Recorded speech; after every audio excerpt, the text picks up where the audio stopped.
But does the third prince know Miss Luo? Why would he send a gift? Luo Weiyang laughed coldly in her heart. The empress was indeed skilled with words, revealing her intentions in just a few sentences, discouraging others from making any plans. And she was subtly blurring the relationship between the third prince and herself as if it had already been secretly established when it was clearly just an apology gift. Luo Weiyang would not let her get away with it. Your Majesty, you are too kind. I am merely a woman who has just been brought back from the estate. I am truly unworthy of the third prince's repeated apologies.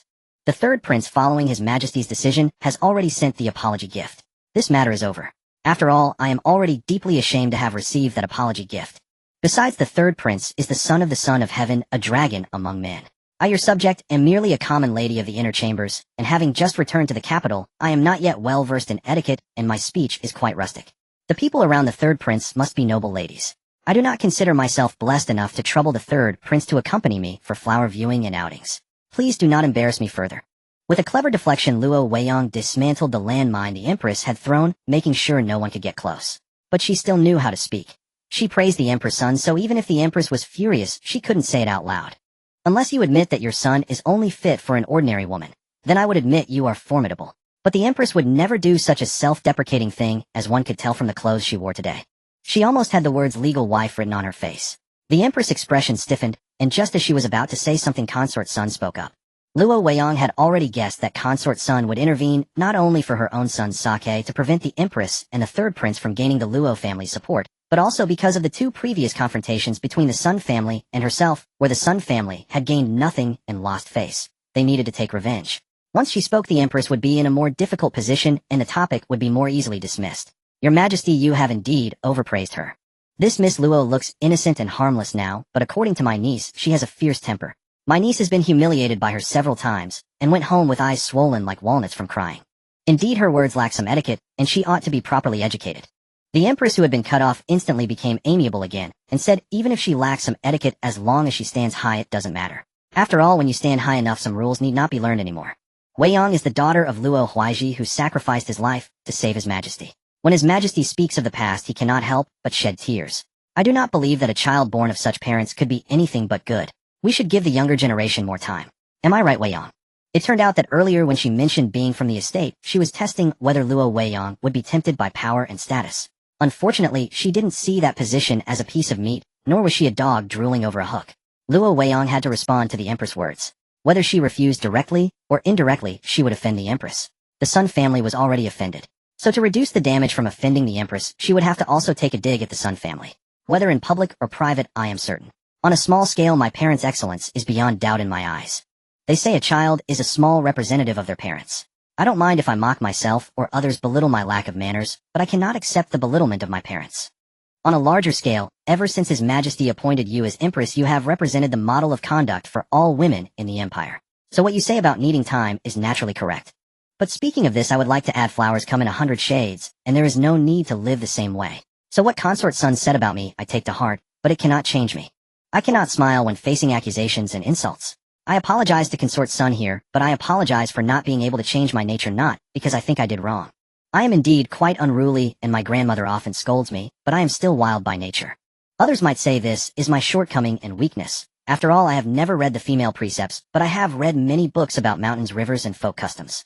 A great family that values rules and propriety would never want a woman whose heart is filled with mountains and rivers, who cannot be confined to a single corner. But I don't mind at all. After all, I am more suited to living an unfettered life. The principles my master taught me also lean toward freedom. So I think what others call a shortcoming is actually my pride and strength. This speech expressed several ideas. First, that His Majesty appointed you as Empress, calling you the model for all women in the empire. You said there is nothing wrong with my nature, so there is certainly nothing wrong. After that, no one can contradict me, because my nature has been approved by the Emperor and the Empress. Second, she explained why she had a quarrel with the younger generation of the Sun family. It was because Sun Lin of the Sun family brought it upon herself. She only apologized out of respect for Consort Sun's position. But she had absolutely done nothing wrong. The apology was a refusal to accept the Sun family's actions, so it was another blow to the Sun family. The meaning was clear: you were being a nuisance, and still think you're right. If you weren't an imperial consort, who would bother with you? The most important is the third point. She directly stated that she was not willing to be confined to the inner quarters, that she longed for mountains and rivers. The Empress, undeterred, continued her advance, though much softer. Weiyang likes to travel. His Majesty often goes on incognito tours, and the princes have also traveled on inspection duties. But a woman should pay more attention to the home.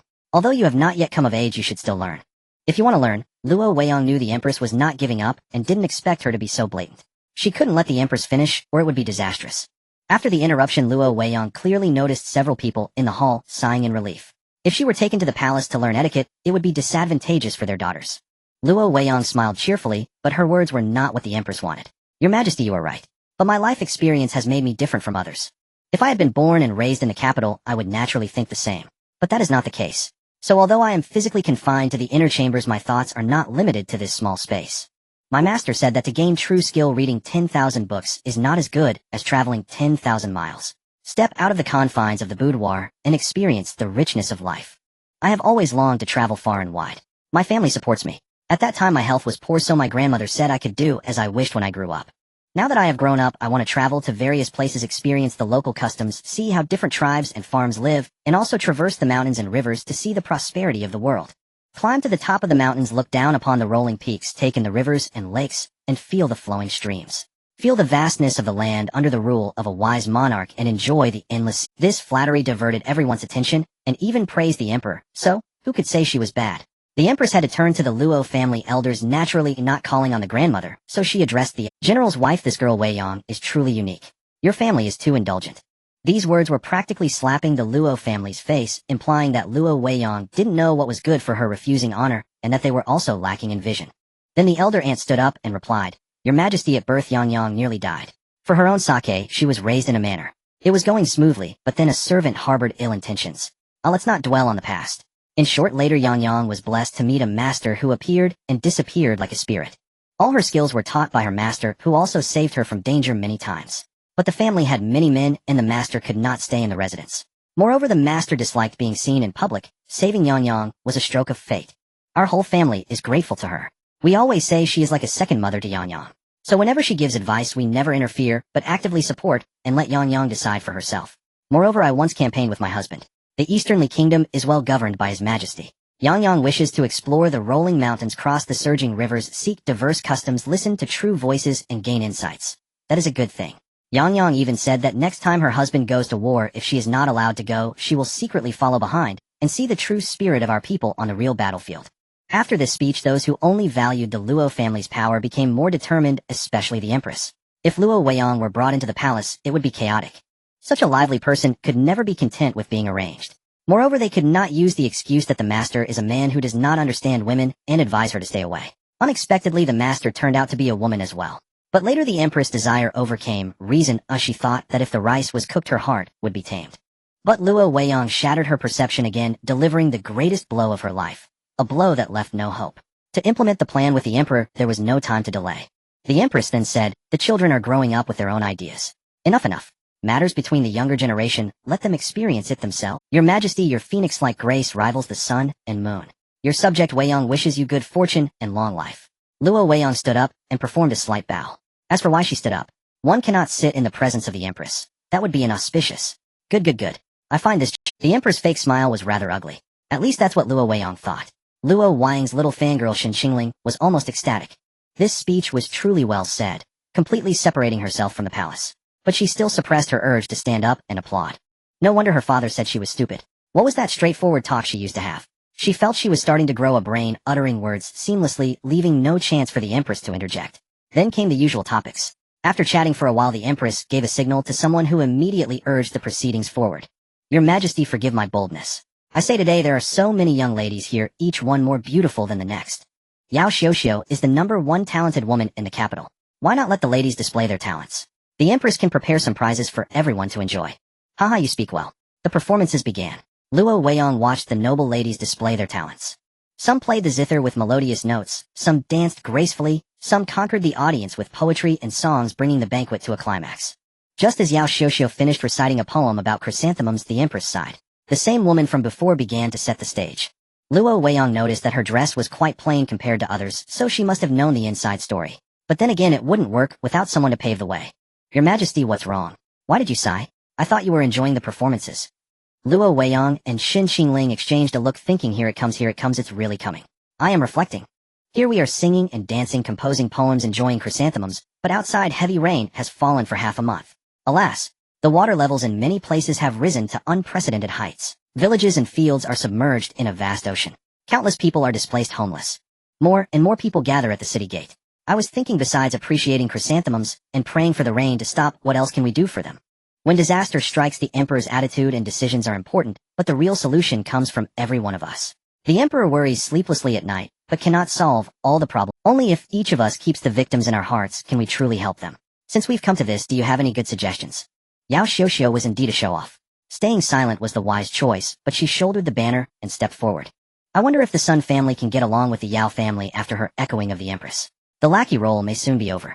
Yao Xiuxiu's mother was also a concubine raised to first wife, so she never learned to read the room, only showing off.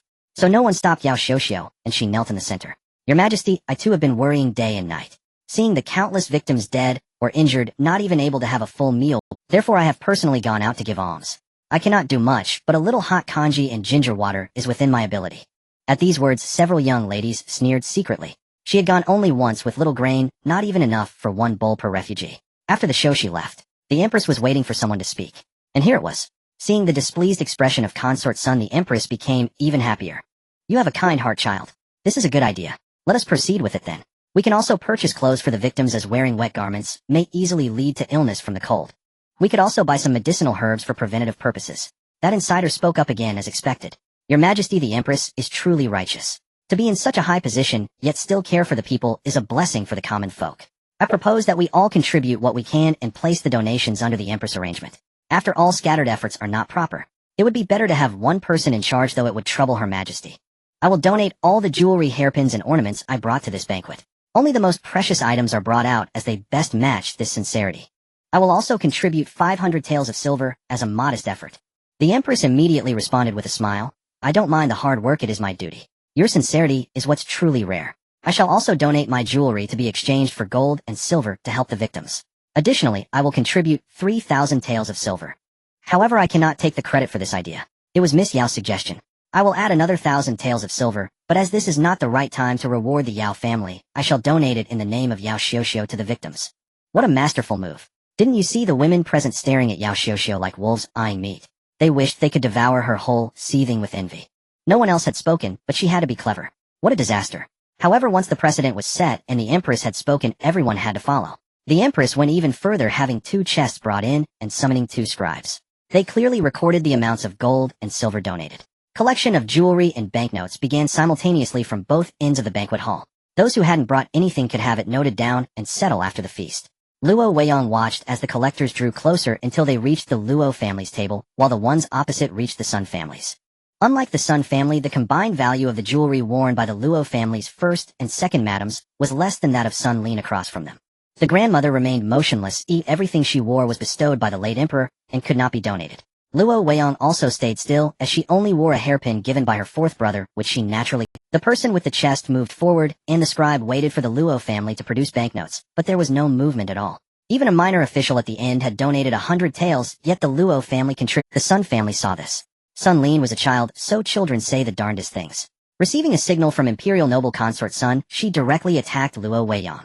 Miss Luo, do you intend not to contribute a single coin? Logically, you should empathize with those people more. Why neither donate your jewelry nor your silver? After speaking, she glanced at the grandmother, her gaze clearly meant for others to see. After all, she couldn't directly accuse Luo Weiyang of learning from her grandmother that the whole family was unkind. Luo Weiyang retorted, "Why are you looking at my grandmother? The ornaments on her head were all bestowed by the late emperor, and the jade bangle on her wrist was given by the current emperor. Naturally, they cannot be given away. As for me, the only thing I have is this pearl hairpin, a gift from my elder brother. Not only is it inappropriate to re-gift someone's present, but this token of affection should be so I must apologize. In the end, my family's fortune isn't as deep as yours. Look at the quality of this jade bangle. Top grade, iced jade. Yet I recall seeing you last time, and you weren't wearing this one. Helping others means giving what you can. Since I have little, I give little. Why force a show of wealth? Besides, if my family ends up lacking food and clothing, wouldn't that just be a burden to others?" The Sun family had been thoroughly looted by her. It could be said that everything was taken except for the land, the deeds to immovable shops, and items too ugly or worthless. They were purely trying to save face. She didn't call them out, letting them bleed money and suffer inwardly. Sun Lin was quick-witted and immediately brought up the watches and bicycles. As everyone knows, the first 50 families who attended your banquet all received carefully prepared gifts, including watches auctioned for tens of thousands of taels, precious and rare glass cups, and that thing called a telescope said to see farther than a 1,000-mile eye. You had money when hosting the banquet, but now when asked to show kindness you claim to be broke.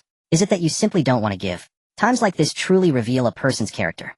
Petty. I advise you not to be so fickle. Even if you're reluctant, you should still offer something. At least show a bit of compassion, can't you? Luo Weiyang sneered, huh? One sees in others what they are themselves. A rotten grape full of sourness and malice. You've said all the good and bad things yourself. What's the meaning of this? Do you get to decide someone's fate, and everything is as you say? Also, the Luo family is a prominent clan. You seem to know everything about our affairs. Have you planted spies in our household? When I return, I'll have to thoroughly investigate the people in my courtyard. Though normally the people in my courtyard aren't that foolish. A spy who tells only half the story is more harmful. As you mentioned, the watches and glass cups fetched high prices at auction. What does that have to do with me? It's not like I sold them. And you mentioned the banquet gifts. It was precisely because of buying those gifts to please the guests that our funds were nearly depleted. Then how can you prove you didn't consign those watches for auction? Sun Lin pressed relentlessly. Luo Weiyang's gaze turned icy as she retorted. Rumors are easy to spread, but refuting them is a long, arduous task. Some people can just flap their lips and force others to spend ages clearing their name. Unfortunately, I don't like to prove myself, and I despise these traps of self-vindication. You say I consign them. Then show your evidence. He who asserts must prove. That's the principle here. At that moment, Xin Qingling spoke up seemingly casually. Weiyang and I have both gathered some smaller, but high-quality clothes from home ready to give to the victims who have no dry garments. We also agreed to go together to distribute porridge. How can you say Weiyang is unkind? She's already given her all. Isn't this just about doing your best? With those words, Sun Lin was defeated. But how could she accept that? She tried to speak again, but the Empress cut her off. This is a charitable act. Donate as much as you wish. Just mind your own business. Some who had already donated thought.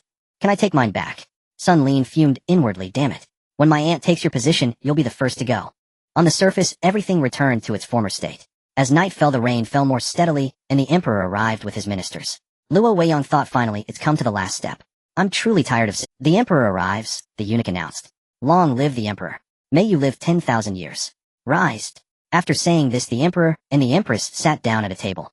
He spoke again. It has been a long time since we had such merriment. Let all my beloved ministers take their seats. After the ministers settled, the dancers took the stage again to warm up the atmosphere. Since the young talents from the emperor's and ministers' families were all gathered, many young ladies with ulterior motives were ready to perform. Such an opportunity to shine must be seized.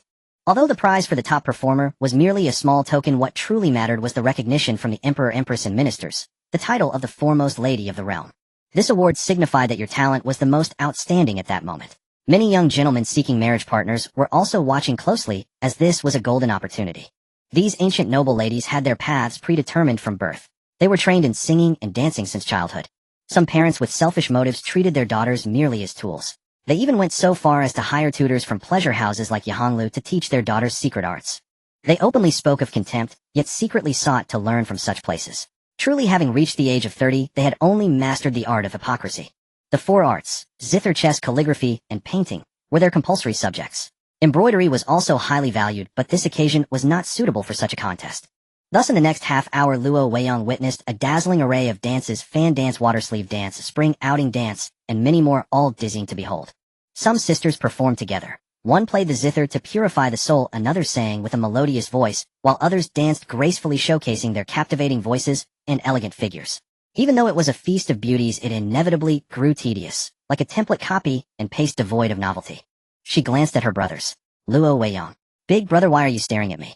That young lady just now was sending you unmistakable signals. But you kept staring at me and missed it. What a pity. I won't cause trouble. Besides, even if you watch me, I could still stir up trouble if I wanted. I even secretly slipped some fart powder to the Empress just now. Judging by her appearance, the symptoms hadn't kicked in yet. Fourth brother was playing cricket, fighting. Third brother was chatting with a man. Look at that big grin. Is it really that amusing? Share it with me, let me have a laugh too. Each one of them. What's more boring than this? In this kind of setting, reciting poetry. Seriously. But this did spark an idea. Luo Weiyang of the Luo family stepped forward. It turned out that while Luo Weiyang was spacing out thinking when this damn palace banquet would end, Yao Xiuxiu of the Yao family picked a fight. That was why the emperor had called her. Her elder brother tapped her. Time rewound. The maids and eunuchs moved through the hall, setting up a zither, brushes, ink, and paper in the center. The emperor clapped his hands. The head eunuch who had been by his side descended the steps and walked to the only object covered with red cloth on the stage. When he reached the center of the hall, he first performed the proper kowtow to the emperor, then solemnly faced the audience, bowing left and right. He then lifted the red cloth, and those below gasped in astonishment. The emperor was pleased with their reaction and said, "Most of you recognize this item, and those who lived through my father's reign know its story. This is the ancient zither my father gifted to my mother on their wedding day. Its material is unique, and when you approach it you can smell a woody fragrance. On it my father personally engraved the characters Yuan E. Today I believe the Empress, and I should not be the sole judges. Everyone here has one vote. Cast it for the one you deem most talented. Both men and women may participate. Only the one who wins the first place shall be worthy of this ancient zither. The competition has 2 parts: a self-accompanied song and a poem composed in 7 steps and written on paper. I know this is harder than previous tests, but this is a true contest. A self-accompanied song proves you understand music. Only if you excel in both can you take the zither. In case of a tie, a tiebreaker round will be held where I will set a topic on the spot, and you must compose a poem in 7 steps. The best one shall be deemed the winner. As his words fell, many began whispering. Eventually they all slowly stood up and moved to the central area. Each row had 2 sets of brushes, ink, and paper with Xian paper laid on the tables. Like the seating, they were arranged facing each other. This arrangement tested the contestants' mental fortitude. After all, poetry is about feeling and atmosphere. The moment inspiration strikes, a noise from someone else or the sight of another writing rapidly might make you forget your own verse. Moreover, the competition was split into 2 groups. The zither were placed not far from them. The pair would duel on the zither until only one remained. So from the moment they drew the topics prepared by the ministers, the zither music began, and it was noisy. The zither duel was no easy feat. Even with highly refined playing techniques, mistakes could occur under such intense pressure. When plucking, sliding, and other techniques were pushed to the limit, it created a visual feast. Rhythm, melody, and expressiveness could easily falter when overwhelmed by the opponent's music. Reality proved that this simultaneous competition was the right approach. Because some were eliminated quickly, only by winning in this part could you proceed to the other. Losing meant you returned directly to your seat, as you had lost the prerequisite for the overall championship. Competing in the other part would be a waste of time. Amid the sounds of singing zither and recitations, Luo Weiyang let her mind wander. Just then Yao Xiuxiu, the overall winner, started causing trouble. Thank you, Your Majesty, and Your Majesty the Empress. I am unworthy of such praise. Truly it was because the other sisters yielded and the talented gentleman did not wish to contend with a woman, allowing me to claim the title. Though I deeply desire that ancient zither, I still feel guilty. If I take it, rumors will surely spread that I am overestimating myself. I heard that the Luo family's young lady, though raised in the countryside, studied under a master. She must look down on my meager knowledge, which is why she didn't step up to compete with me. These words pleased most of those who had lost the competition. For men, a soft-spoken woman who knew her place seldom inspired any ill will. This led to the moment when the emperor called her name. Luo Weiyang rose and performed a bow of respect. Greetings to Your Majesty, may you live 10,000 years, 10,000 times 10,000 years. Rise. I have long wished to summon you, but there has never been the time. I heard from my son that it was you who introduced the merchant for the tents bought for the flood victims. I haven't yet properly rewarded your righteousness. Now this young lady from the Yao family has heard of your remarkable talent and wishes to compete with you lest she feel her own reputation is unearned. This guqin feels heavy on my conscience. What are your thoughts? I believe a child raised by the Luo family wouldn't be completely unskilled, would they? If you win, not only can you take the guqin, but I will also grant you a promise. But if you lose, there will be no reward and no guqin. Don't say I didn't give you anything. These words struck a chord right in Luo Weiyang's heart. She hadn't originally planned to participate, but a promise. That means asking for anything and getting it. Besides, she had wanted to deal with the Yao family together, but since Yao Xiuxiu had walked right into her hands, she might as well make an example of her first. Moreover, the emperor's words clearly implied he wanted her to compete. She didn't know why, but this battle had to be won spectacularly. Of course I accept the challenge. We of the Luo family never shy away from a fight. We come to fight, and we fight to win. Excellent. Those words are invigorating. Princess, you shouted out suddenly. After shouting, she felt embarrassed and clutched the hand of her friend next to her, who was also her grandmother. The emperor took the opportunity to say, then let's begin with composing a poem in 7 steps. The old topics are all used up, so let's make one up on the spot. Which minister has a good idea? Think of a topic. You two stand 7 steps away from the table. At this point a civil official stepped forward, bowed, and said, Your Majesty, in my humble opinion, poems praising flowers, snow, or singing praises are too commonplace now. How about we use the current situation as the theme? The people are suffering from the flood disaster. Before he could finish, another civil official stood up, interrupting him, and said directly, mentioning such things at this time is bound to cause distress. I suggest we focus on the border. Your Majesty mentioned this morning that General Gua is to return to guard the frontier soon. Let's use this as the subject for our poems. One could lament the hardships of the border or praise the bravery of the soldiers. The theme is open. What does Your Majesty think? Luo Weiyang hadn't missed the emperor's subtle expression. The emperor had already been displeased when the first official mentioned the flood and the people. He probably noticed it too. Yet he still spoke his mind. After bowing and taking his leave, he walked back unsteadily, and his wife grasped his hand in silent comfort. Luo Weiyang could tell at once that this was a minister who truly cared for the people. Unlike the others' attire, his clothes were simple and plain. His wife and daughter had also caught Luo Weiyang's attention. The 2 pearl hairpins his daughter had just donated were likely the last valuable possessions they had. Before the recorder reached her, she had secretly caressed the hairpins for a long time. But when the registrar came, she donated them with remarkable swiftness. To live like this, even after reaching the 5th rank or above. If it were anyone else, Luo Weiyang might have called it an act. But for them, they had probably given their entire family's savings to the victims. To have an emperor like this, pitiful, lamentable, deplorable. The ministers echoed in agreement, and Yao Xiuxiu and Luo Weiyang began their preparations. They stood on the same line. The emperor announced, "Begin." Yao Xiuxiu's face turned a bit green. She had never composed such poetry before. Hers were always about tender feelings and gentle sentiments. This.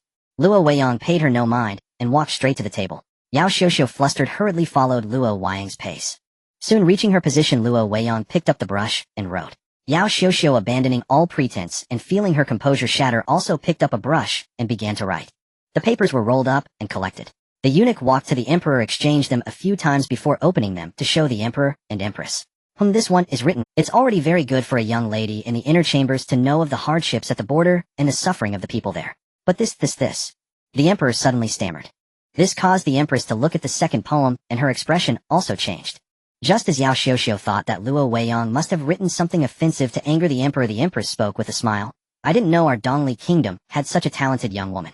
Read it out quickly so everyone can see this calligraphy."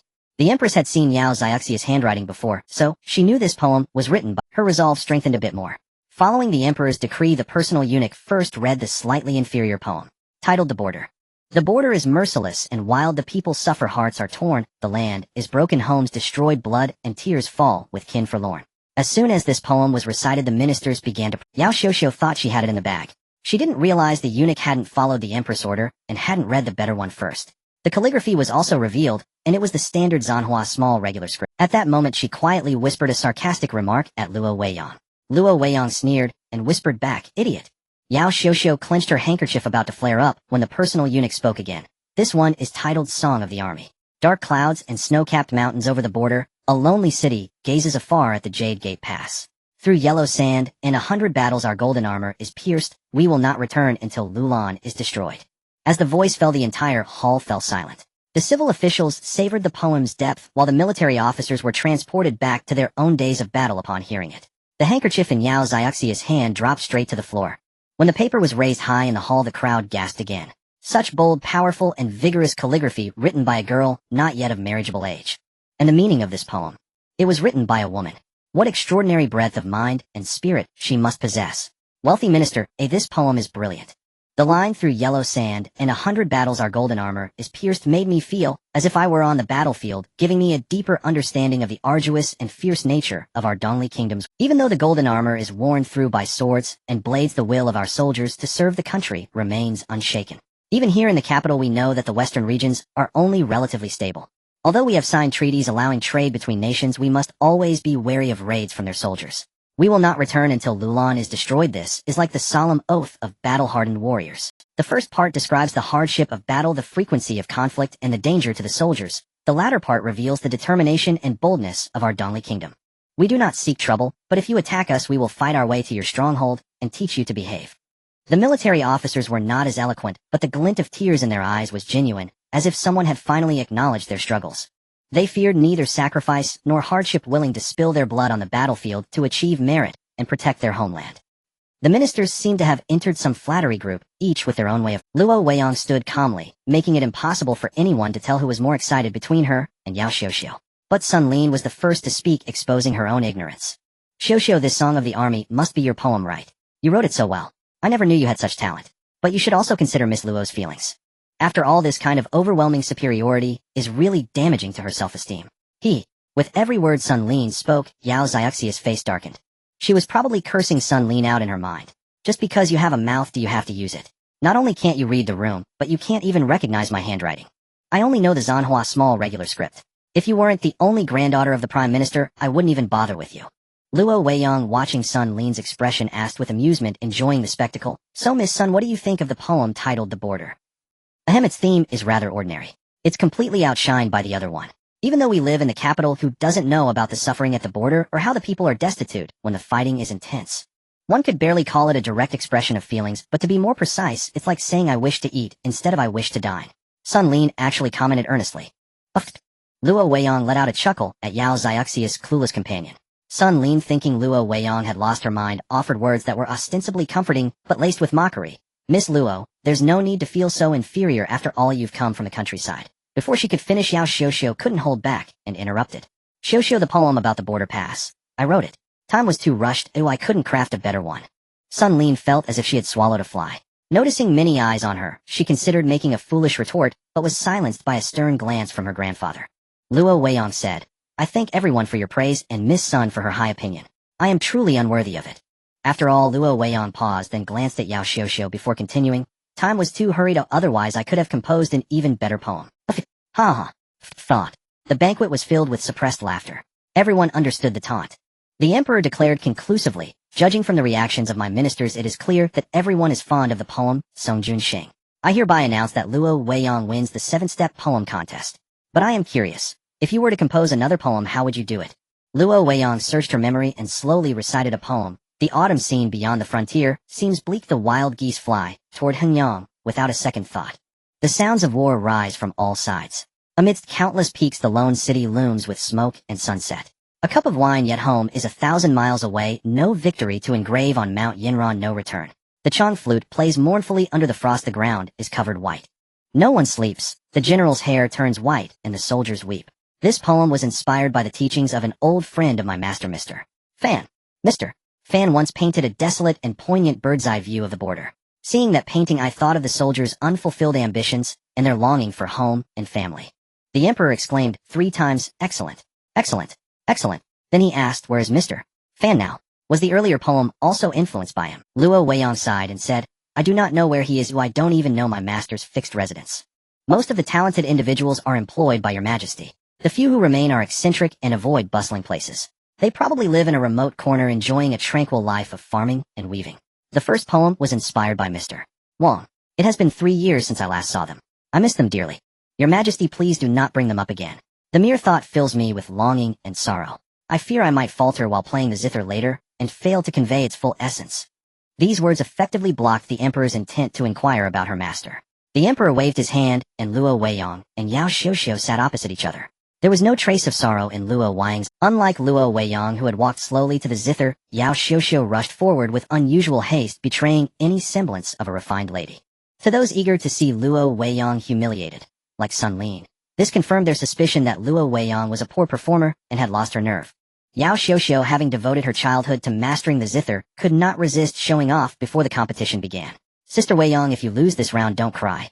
My zither skills are. Luo Weiyang lightly plucked a string and sneered. Are you playing games with me? If you have something to say it properly. Just admit you're upset about losing the poetry contest. Do you think you'll lose this? Stop putting on a show. You might not know what putting on a show means, so let me explain.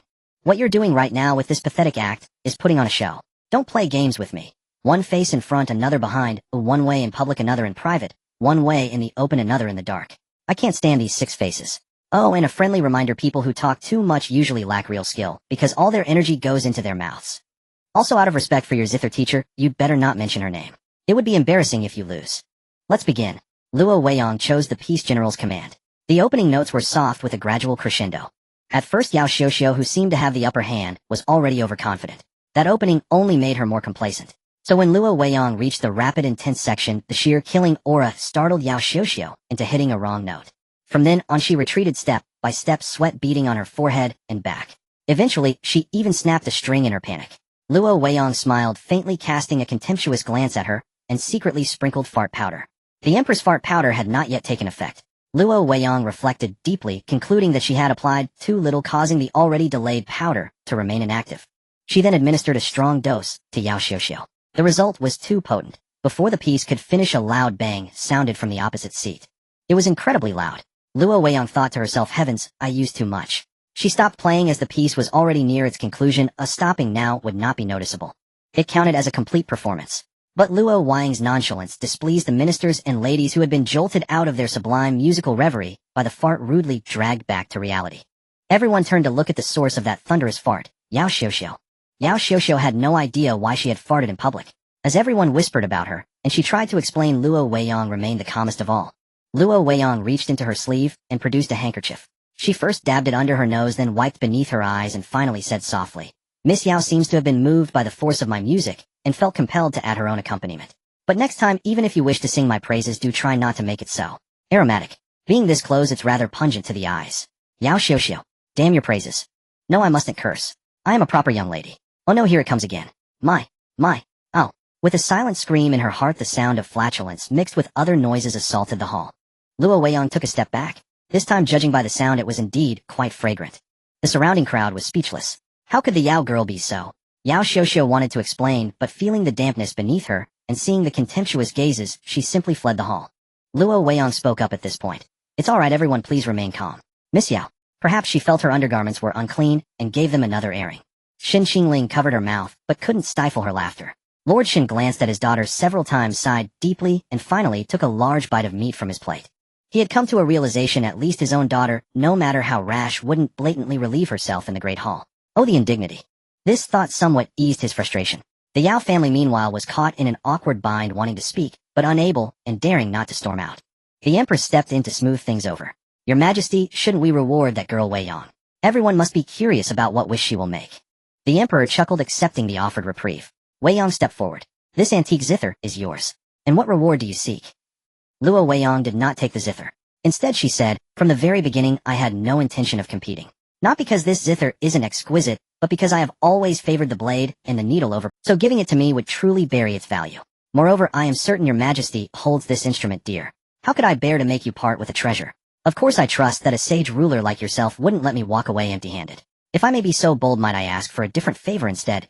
How dare you? Prime Minister's son roared, interrupting her. Grandmother's expression turned icy as she faced the old fool from the Sun family. His Majesty hasn't taken issue with my young granddaughter's words, so why are you with one foot in the grave, so displeased? My girl is but a child, unaware of your twisted schemes. She simply felt the Emperor's kindness and spoke from her heart. Yet you object. You dare to question and make decisions in front of the Emperor. Do you not hold him in your regard? As his subjects, our duty is loyalty, and if the Emperor wishes to grant a favor, you have no right to murmur or doubt his judgment. Each word elevated the Emperor higher and higher. Already wary of the Sun family, due to recent rumors, the Emperor had noticeably cooled towards noble consort Sun. Now the Sun family was challenging him again. Tisk tisk tsk. Well played, grandmother. Even if the Emperor knew he was being flattered, he was more than willing to be fooled, for who doesn't enjoy a bit of flattery? Weiyang stepped closer. Why do you consider me a wise ruler? If you answer well, I shall grant your request. 1 for 1.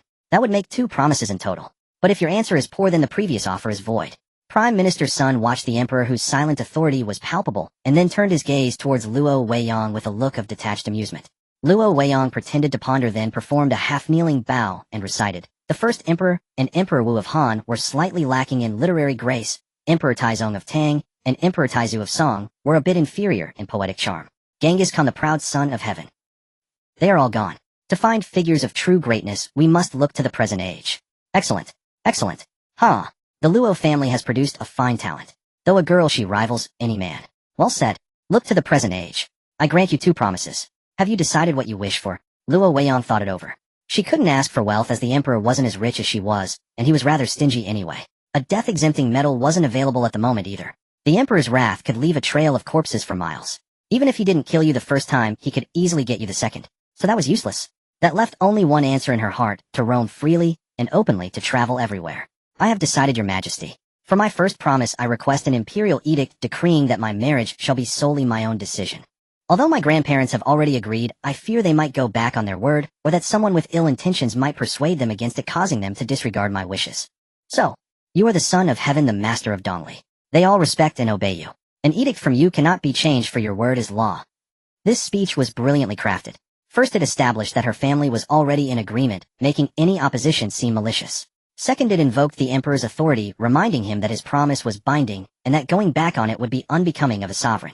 Ignoring the Empress' anxious look, the Emperor wrote out the imperial edict on the spot, and handed it to Luo Weiyang. She stole a glance at her grandmother. Perfect. All the rehearsals at home had paid off, the overall effect was just as planned. Thank you, your Majesty. Long live the Emperor. 10th, my second wish is to enter the military camp. I am aware that women are not permitted free access to the camps in Dongli. I humbly request a token from your Majesty that would allow me to come and go freely. At this, the Emperor's heart began to waver. A military camp token was not something to be given lightly. There was no precedent for women in the camp save for female generals' camp followers, or the women who cooked. And there had been no female generals since the Duchess of the State stepped down. A daughter of a minister entering the camp was even more unthinkable. The camps were places of military secrecy. Moreover, the girl was clever. She asked for a token to enter the military camps without specifying which one or whose soldiers. If it were under the Luo family's command, it would be one thing, but if it were another's. As the emperor deliberated, there were of course those who stepped forward to object, like the Sun family. But the Sun family was already at the top of the emperor's list of concerns. He wouldn't listen to them now, only seeing it as them deliberately opposing the Luo family. Indeed, when it came to truly vital interests, the emperor wasn't foolish. But everything needed guidance. Luo Weiyang gave a subtle glance to her allies. Without any prior communication, the three of them understood. First, the 14th Prince Murong Mian spoke up. So you're saying you know your uncle is about to go to war, and you want to broaden your horizon, see a real battlefield, but you're afraid your uncle General Goen won't take you along. After all, he's currently poisoned, and not in a good state to look after you. That's why you insisted on asking for a reward, isn't it? The emperor glanced at his 14th son, found him still in that same lackluster demeanor as before, and let down a sliver of his guard. Murong Yin also spoke softly. The 14th brother simply doesn't understand girls. Miss Luo must think the warhorse's manes are shinier, better for braiding prettier ribbons. Xin Qingling retorted as well. Tisk, you're all wrong. Weiyang is clearly just curious. Which girl here hasn't wondered what a military camp is like, wanted to try horse riding and archery, and see a real frontier? I'd like to go too. If I'd known, I would have competed as well. It's a pity I'm useless at everything. Even if I won, I wouldn't get a place. Lord Shen gritted his teeth, and said, knowing you're useless, why can't you stay put? You're everywhere. It's like you're the only one who noticed Miss Luo likes warhorses. Shut up. Well, these layers of words gradually dispelled the emperor's doubts. Just then, Luo Weiyang put on a perfectly timed look of fear and timidity, and the emperor's last shred of suspicion vanished. She was merely a young lady, not yet of age, just curious. He waved his hand, and whispered a few words to his personal eunuch. The eunuch turned, and left the hall. The emperor took out a blank imperial edict from a corner, and began to write, much to the emperor's shock. Everyone in the hall waited in bated breath, not daring to make a sound.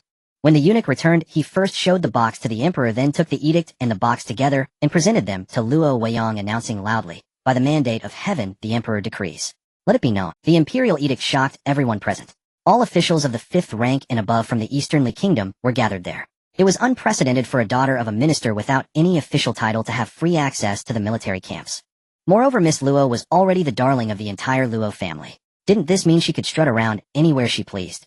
And her marriage was now firmly in her own hands. If it weren't, one could always go and whisper a few words to the Duchess, and who knows, it might just work. And, as expected of our Yang, truly impressive. Even just by flattering, she got such a great benefit. I really need to learn the art of sweet-talking from Yang. Second aunt. Yang's Guqin skills are so extraordinary. I must ask her for that piece of music. What good thing can I offer in exchange? I can't let Yang be at a disadvantage. Eldest brother Luo Chuqing took a sip of tea and thought to himself. Well, just standard procedure. Fourth brother was still playing with his crickets. The empress' gaze was especially intense. Sure enough, within a quarter of an hour, someone came looking for her, saying that Miss Shun had gotten her clothes wet and had taken a fall. She was scared and crying, calling for her to come and keep her company until new clothes arrived. Luo Weiyang gave her eldest brother a look, signaling that they had indeed come. Not panicking, she acted on her own accord. Where is she? How did she fall? I'm so worried about her. So worried. Though her face showed panic, she inwardly thought her falling while walking is possible. But her crying and saying she's scared, impossible. If she didn't tear up the very ground that made her trip, she'd be showing mercy. As soon as she stepped out of the hall, she noticed the rain had stopped, and the sky was fine. A quick glance to the side revealed Yao Xiuxiu, now cleaned up, returning. All's well that ends well, and this saved her the trouble. Luo Weiyang followed the maidservant, but before they had gone far, she overheard Sun Lin talking with the second prince. My cousins. Even if you two were to marry, it wouldn't work. Any children born might be unhealthy, though no one knows that yet. It was indeed a good opportunity. Just as the maidservant was about to change their route, due to this unexpected scene, Luo Weiyang directly poisoned her, knocking her out, and quickly stored her away in her space. And yes, it was poison. She couldn't afford to leave any loose ends. Those who plotted against her couldn't be spared, and neither could their accomplices. A moment's carelessness could mean getting blindsided. Better to be ruthless. Then Luo Weiyang hurried back towards the main hall, not noticing that Yu Changqing, who had been unseen until now, had witnessed her using her lightness skill. Yu Changqing. I don't know why, but I just wanted to see you. That's why I, who never attends banquets, came. You really are a surprise. You even know lightness skill, you little fox. Yu Changqing was still a bit far from the rockery. As he approached, he cast his gaze inside, where the fire of passion was burning most fiercely. Luo Weiyang returned at that moment. She had caught Yao Xiuxiu at the last corner before she entered the main hall. She had fed her a potent love potion, and then, like grabbing a chick, dragged her to the rockery. As soon as she reached the rockery, she saw Yu Changqing. They exchanged a glance, and instantly understood each other. Luo Weiyang handed him the knockout powder, and looked towards the rockery. Yu Changqing chuckled. She really knew how to order people around. She was putting him to work the moment they met. After both people inside were knocked out, Luo Weiyang dragged Yao Xiuxiu inside, only to have her eyes covered by a large hand. A cool, clear voice dissipated the heat of the day. Don't look, or you'll have nightmares. Luo Weiyang was the type who never listened to advice. She nodded with feigned obedience and turned around. But the moment the hand was removed, she spun back and saw a sight that required the immediate viewing of a handsome man to cleanse her eyes lest she go blind. Like for instance, if you were to squeeze at a certain point, the internal injuries they sustained would be absolutely spectacular. Yu Changqing's face instantly darkened. He grabbed Luo Weiyang's hand to leave, but she hastily messed up Yao Xiaoxia's clothes and gave her a swift kick, kicking Yao Xiuxiu right onto the second prince. Now this was interesting. The daughter of the Yao family, who were lackeys of the Sun family, was fighting over a man with the Sun family's own legitimate granddaughter. The empress had arranged for the third prince to take the Sun family's granddaughter. Truly ingenious. Seeing that Luo Weiyang wanted to speak, Yu Changqing spoke first. I've already looked into the matter. Otherwise I would have stopped you before you left. But I imagine you did this on purpose. You're not afraid of any of this. Your friend Miss Shen is fine. She was knocked out on the path, but she's probably back in the hall by now. Ming'er secretly sent her back and your fourth brother took over from there. As for other people's daughters, you're probably not worried, right? As for the Sun family's Ming, he will deliver her to the third prince. You should just go back to the hall now. Don't worry about the rest. I just arrived and haven't fully grasped everything yet. Once I do, I will definitely avenge you. Who would dare to have such audacity as to try and harm you? Ming, when will the master realize that whenever he's with his future wife his eyes soften and his voice sounds like he's coaxing a child? Luo Weiyang wrenched her hand free from Yu Changqing's grasp. No, this isn't enough. I must bring this battle forward. And I must teach the empress a lesson. You have no idea. Today in the Great Hall she nearly outright asked for me to be given to her son. She wants her son to be emperor so badly. Then he'll make sure he never becomes one. How dare she set her sights on me? They'll show them just how sharp a tiger's claws are. I won't rest until I've raked them bloody and torn off a few chunks of flesh. Luo Weiyang failed to notice the shift in Yu Changqing's expression as he heard that the empress had brazenly coveted her in the Great Hall. His face darkened until it could drip ink. I thought this was just another of your escapades, and that the third prince was arranged to be paired with you by design. I never expected this outcome. I thought the troubles ID stirred up for the third prince would keep him in line, but he's gone even further. I should have come earlier today, then there'd be no misunderstanding, and I could have avenged you on the spot. Tell me what you want to do now, and he'll go with you, and help you. The two soon arrived at a building, and Ming emerged from within. Ming, perfect timing. Take this and press it onto the third prince, several times. Then smear it around Sun Lin's mouth, smudge it, understand. And also, ahem, press it a few times on the third prince's area. Strip the third prince completely naked. Remember I said strip. After all, a woman can't tear through that fabric. Now go. Ming took the lip print marks Luo Weiyang had retrieved from her spatial storage. After he came out, Luo Weiyang strode straight into the room and began stripping Sun Lin's clothes, tossing her outer robe onto the washstand before knocking it over. She then threw the inner garments and underclothes beside the bed, leaving Sun Lin in only a pink bodice, and nothing else. She also forced another summer-spring-winter pill down Sun Lin's throat. Yu Changqing had turned away the moment Luo Weiyang began disrobing Sun Lin, and made no further attempt to stop her revenge. After all, Ming had already blocked most of the third prince's body from view. It hardly mattered. After completing her series of steps, Luo Weiyang slipped a bag over her shoe and climbed onto the bed. She brought her foot down squarely on the third prince's manhood. Even unconscious, the third prince let out a pained groan. Luo Weiyang snorted coldly and stamped down once more. She thought to herself, I haven't even used my full strength, and you dare to whimper. Well, he's never having heirs now. That's what you get for scheming against me. Luo Weiyang then produced a small vial of reagent from her spatial storage hidden within her sleeve. She drew it into a syringe, expelled the air, and handed it to Ming. What are you standing there turned around for? This part needs you. Inject this reagent into that unsightly part of the third prince, then remove the clothes covering him and toss Sun Lin on top of him. Ming didn't wait for Yu Changqing to voice approval or issue orders. The moment he heard Luo Weiyang's command, he set to work at once. He completed the task swiftly and deftly, then returned the strange syringe, unlike anything had ever seen, to Luo Weiyang. His face appeared utterly calm, but his heart was nearly pounding out of his chest. When Head lifted the third prince's robes moments ago, Head seen it clearly. The source of the prince's lineage was beyond saving. Better to sever it cleanly than let it dangle uselessly. A royal son, a prince contending for the throne, and the current third princess still without an heir. This would spell the end of his path to succession. The future mistress is truly ruthless, but perfectly matched with the master. Even more vicious is that reagent. The container for the liquid was unfamiliar, but it was merely a vessel. It's what's inside that's devastating. It makes the third prince appear as though his injury never happened, vigorous and full of life. So the future future mistress, intends to pin the blame for the third prince's inability to perform or sire heirs squarely on the Sun family. This is truly masterful. The Sun family's lackey takes their place to consort with the second prince, and the Sun family's only legitimate granddaughter ends up tangled with the deadweight prince. Good heavens, what a spectacle. Luo Weiyang thought it was a bit unlucky, but the syringe had to be retrieved and destroyed. Just then Yu Changqing's large hand took it, dragged her away, and crushed it under his foot. Only the thin needle remained, which was of no consequence. As they neared the Great Hall, Luo Weiyang stopped Yu Changqing. I can handle the rest myself. You need to leave the palace now. If you slipped in quietly, then slip out just as quietly. When you're not here, nothing happens. The moment you show up, trouble follows. No matter how many mouths you have, you couldn't talk your way out of it. Staying will only make things harder. Go on, go. After speaking, Luo Weiyang turned and headed toward the Great Hall. When she neared her position, she concealed herself. She retrieved a packet of fake blood and a cup of tea from her spatial storage. First, she dipped a handkerchief into the pale yellow tea, then dabbed it across her skirt to create the appearance of having been soiled. Next, she layered heavy white powder foundation onto her face. Then she took the fake blood and slapped it onto the back of her head, rubbing it in. Once it had soaked through her hair, she produced a silver needle and pricked herself several times to simulate blood loss. Clutching the back of her head, she staggered into the Great Hall, collapsing weakly the moment she crossed the threshold. Shen Qingling spotted her fallen form first, cried out, and rushed over. The Luo family members hurried over as well. Though it had all been planned at home, seeing it suddenly unfold still sent a jolt of alarm through them. Murong Mian and Murong Yin both made to rise at the sight, but a glance at the figure on the main seat stayed them. Luo Weiyang suddenly remembered. Shen Qingling didn't know about this. Looking at her rushing over, face pale as paper, clearly terrified. Luo Weiyang quickly grabbed Shen Qingling's right hand and casually scratched her palm twice. Shen Qingling understood instantly and sobbed, even harder, tears and snot streaming down her face. What a sharp sister. Grandmother, I want to go home. I don't want to stay here anymore. My head hurts so much. I feel so awful. Her aunt quickly grasped Luo Weiyang's hand and petitioned the emperor for leave to depart early. The emperor glanced over and spoke slowly. Very well. You may take your leave. Truly the royal family is cold-hearted. Though it suited them fine, they could leave without wasting more words. The empress grew anxious. Wasn't Luo Weiyang supposed to be escorted by her arranged maid to Huada's quarters? Why was she here bleeding profusely from the head? And the maid had yet to return.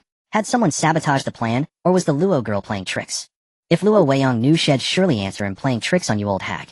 As for that maid, I already moved her out of my spatial storage while I was preparing the fake blood, doused her in corpse-dissolving fluid. If you check the dead corner by the Great Hall, now you might still find a puddle. Wait, your majesty, I believe we should summon the imperial physician. The wound is severe and bleeding profusely. Even if we cannot treat it here, at least we should stop the bleeding. Luo Weiyang knew perfectly well that the empress was testing her. If the bleeding were truly excessive, then feigning it would surely be a deception. But she suspected the empress would leave empty-handed. This blame would have to be shared between the empress and the Sun family. Verifying it in person would also completely clear her of suspicion, but she still had to put on an act. And I want to go home. I don't want to see the physician here. I was splashed with tea. The maid who took me to change vanished in an instant, and I was even hit on the head. I'm in so much pain. I don't want to come here again. I want to go home. This was to explain the sequence of events and prevent repeated questioning. The empress, however, must have been utterly bewildered. And indeed she was. She had arranged for the Shun girl to be splashed with tea and for Luo Weiyang to witness it. But now how was it that the Shun girl was not knocked unconscious and stood perfectly fine in the hall, while Luo Weiyang had been splashed with tea and struck? The empress deeply regretted letting her attention waver and was completely confused. She looked at Shen Qingling. The front of Shen Qingling's skirt was almost entirely covered in faint red marks from Luo Weiyang's grasping, making it impossible to determine if there were any traces of tea. Luo Weiyang, however, had obvious tea stains on her. The empress approached, feigning concern for Luo Weiyang, but in reality, she touched the tea stain. It was not damp, meaning it had been spilled some time ago. If the physician confirmed excessive blood loss, it would mean she had been betrayed by her own maid. How infuriating. Let's have a look. The physician is right here. It will be quick. The imperial physician immediately stepped forward to examine the wound, but the woman's hair was tightly done up, and it had to be loosened. Grandmother, it hurts. The grandmother was instantly enraged. Don't touch my girl. The bleeding has clearly stopped and parts of her hair have already dried. If you yank it open like that, you'll hurt my girl. We didn't ask for your treatment anyway. What is your intention in examining my girl like this? Though the words were harsh and caused the emperor to frown slightly, upon reflection, they were indeed true. Why was the empress so insistent on stirring up trouble here? Being rebuked like this was not unjust. If anyone treated his new favorite in Dang in such a manner, he too would be displeased. The grandmother directly requested leave from the emperor, and the eldest brother carried Luo Weiyang, preparing to depart. The empress still spoke to block them.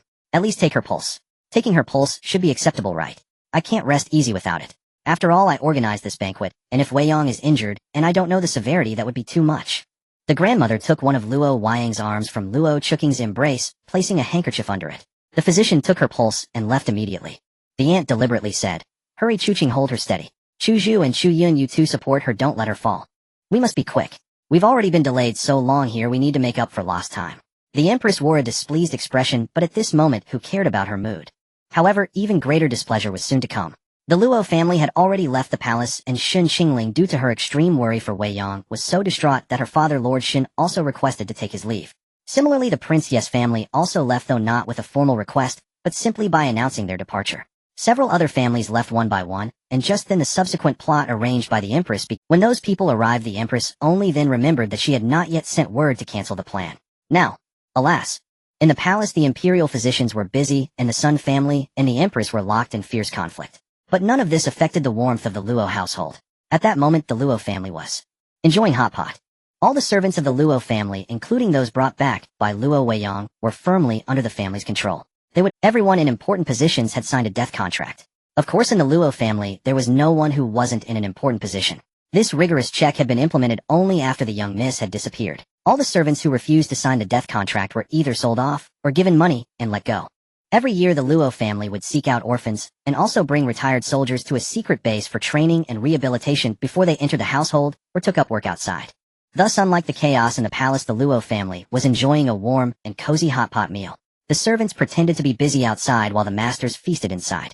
But how could Luo Weiyang be the type to mistreat her servants? They would have to pretend to be busy for most of the night, so she thoughtfully prepared fruits and snacks for them. Inside the room. My goodness, that time I came to your house for the banquet, I didn't get to eat my fill. Before that day, I never knew such delicious food existed in this world. It's truly delicious. Especially this spicy pot. After eating you break into a slight sweat. Taking a bath afterward would be absolutely wonderful. Lord Shun had just finished speaking when he was betrayed by his little darling daughter. One could say the jacket was full of holes. Father, last time you ate the most. No one at that table could use their chopsticks as swiftly as you. No one could compete with you. You said you weren't full, but the table was already. A flick to the head landed on Shun Qingling's skull. Father, what I said was terribly wrong. I admit my mistake. Shun Qingling ultimately yielded to the intimidating glare from her father's eyes. The large group ate with great joy. Lord Shun and Shun Qingling did not leave, but Prince Yu and Princess Yu returned to their residence. The moment they arrived, they encountered their grandson rushing out in a panic. Qing, where are you going so late? Yu Chongqing said vaguely, going to the Shadow Guard camp, there's an urgent matter. Grandfather, go and rest. They'll be back once I'm done. Prince Yu wanted to say something, but Princess Yu stopped him. Once they were inside the room, Prince Yu could no longer hold back and asked his wife. Princess Yu chuckled mysteriously and said, when have you ever gotten a straight answer from our grandson before? It was always either a curt and busy or a retort like, old man, mind your own business. But this time he explained himself to you and even spoke gently. I think our grandson has finally come to his senses. We're going to have a granddaughter-in-law soon. Prince Yu felt a sudden enlightenment, his fingers trembling. No wonder he seems different. With someone in his heart, he's become more human. So is he going to the Luo residence? He must be going to the Luo residence. We know that girl Yang Yang wasn't hurt, but he doesn't. He went to the outskirts camp this morning to avoid the banquet and probably just got back. Upon hearing that Yang Yang was injured, he got worried. Eager to see his beloved but Shun Qingling is with Yang Yang today. What if our grandson doesn't get to see his sweetheart and gets summoned by old Master Luo after Shun Qingling calls out? That would be bad. Princess Yu looked at her husband with a look of utter disappointment. You're such an old fossil, why can't you see the light? It's a win-win either way, whether she's caught or not. Especially if she is caught. Whether Yang Yang makes that rascal take responsibility or that rascal shamelessly clings to her, we come out ahead. They call her a wanton playboy, madly infatuated, a beauty who topples cities, a literary genius. I really regret being with you. You don't understand romance at all. Duke Yu chuckled slyly, speaking with fawning loyalty. It's my lady who is exceptionally clever. I'm just a rough man who can't match your intellect. But I can be romantic too, you know. Remember that time I scaled the wall to see my beauty and your father whacked my bottom with a stick? You were so worried. Besides, you said I was very romantic back then. At the Luo Manor, Luo Weiyang was playing Do Diju with Shun Qingling and her fourth brother Luo Chuyan. To be honest, she hadn't really wanted to join, but the offer was simply too good to refuse. Her fourth brother had put up a substantial stake, a full 1,000 taels of silver. It wasn't really about the money, but Luo Weiyang had a strategy. She cleverly raised the base stake from 1 tael to 10 taels. A bomb played, and the stakes doubled. 20 taels. 2 bombs, 40 taels. The silver was practically winning itself. Especially since Luo Weiyang had plans for the evening, she needed to end this quickly. In the end, the game concluded with Luo Weiyang winning a staggering 12,540 taels. Through sheer skill of feat, she accepted with feigned reluctance. Most satisfying. And still Shun Qingling owed 40 taels of silver. When it came to card skills, these two were utterly hopeless. Jian, you blockhead. Do you even know what cooperation means? Do you know what the word cooperate looks like? Every time I'm on your team, I lose. Every single time. And I'm forced to be on your team since Yang Yang is the landlord. You're a jinx. Luo Chuyan was still reviewing the game in his head. Seeing him silent, Shen Qingling grew even angrier. She began to rant furiously. Luo Chuyun was still deep in his analysis. Luo Weiyang had noticed that her fourth brother loved to review his losses after a game of dodiju. She couldn't understand what there was to review about a losing process. Shen Qingling cursed until she was nearly hoarse, but Luo Chuyun finally snapped out of his trance. His first words were, "See, I told you. Today's loss is all your fault, Shen Qingling. If you don't know how to play, I could teach you. Look at how you dragged me down." Shen Qingling was speechless. Can I just beat him to death? After a moment's thought, her anger boiled over again. She shouted, "That day when I tried to go to Yuanlai Tower to find Yang Yang, and you got me thrown into the pond, I should have beaten you to death then." Before she could finish, Luo Chuyun clamped his hand over her mouth and dragged her away. Once they reached the door, Shen Qingling realized what she had just revealed and immediately turned and fled. Luo Weiyang could faintly hear Shen Qingling's furious roar in the distance. "You jerk, Luo Chuyun. Did you even wash your hands after using the latrine? And then you covered my mouth." I didn't wash. I was in a hurry. The game was intense. I honestly forgot. No wonder I smelled something. It'll kill you. And no wonder we lost so badly today. It's all because of your stinking hands. Luo Chuyun ran, turning his head to retort, "Stinky girl, watch your mouth. I was just thinking of paying off the 40 taels you owe my sister for you. Oh, so you're not so bad after all." Luo Weiyang felt as if 3 crows were caught. What a pair of bickering lovebirds. Toomey has grandfather not retired yet. He hadn't when I brought the snacks and fruit. Judging by his enthusiasm, he'll probably be up. Lord Shun even sent his servant home to fetch his court robes for the morning assembly. Luo Weiyang chuckled, knowing my grandfather's temperament. Once he gets into the rhythm of mahjong, he won't be able to stop.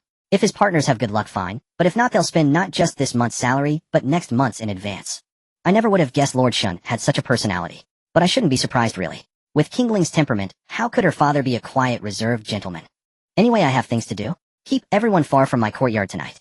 Don't leave anyone at the side gate. If Qingling returns, tell her I've already gone to bed. She won't come in if she thinks she'll disturb me. You may all leave now." Toomey and the others assumed Luo Weiyang's master was coming and obeyed, but in reality Luo Weiyang was preparing to take a trip to the Imperial Palace and collect some interest. One step forward is a world of difference, but one step back only fuels the anger. After mulling it over, she decided to settle the score with the Empress. As for the Emperor, the national treasury was a flimits, especially at this time. His private treasury, however, was useless to him. She might as well take what she liked. Alright, she also needed to visit that official's house. Leaving some money or food would be good. A true parent official of the people should not be neglected or left to live in hardship. Only the wicked deserve to be trapped in misery forever. The timing was perfect. The moment Luo Weiyang left, Yu Changqing slipped directly into her room. He hadn't intended to come in unannounced, but the front courtyard was brightly lit and the Duke's roars could be heard from time to time. It wasn't a good time to go greet him, so he decided to check on the little troublemaker Luo Weiyang instead. Whether he was truly there to greet anyone was a question for later. Yu Changqing found the room empty, but judging by the charcoal in the brazier, she had been there recently. The water in the cup was still warm. He felt a little relieved, but didn't leave. Instead, he stayed in the room to wait for Luo Weiyang's return.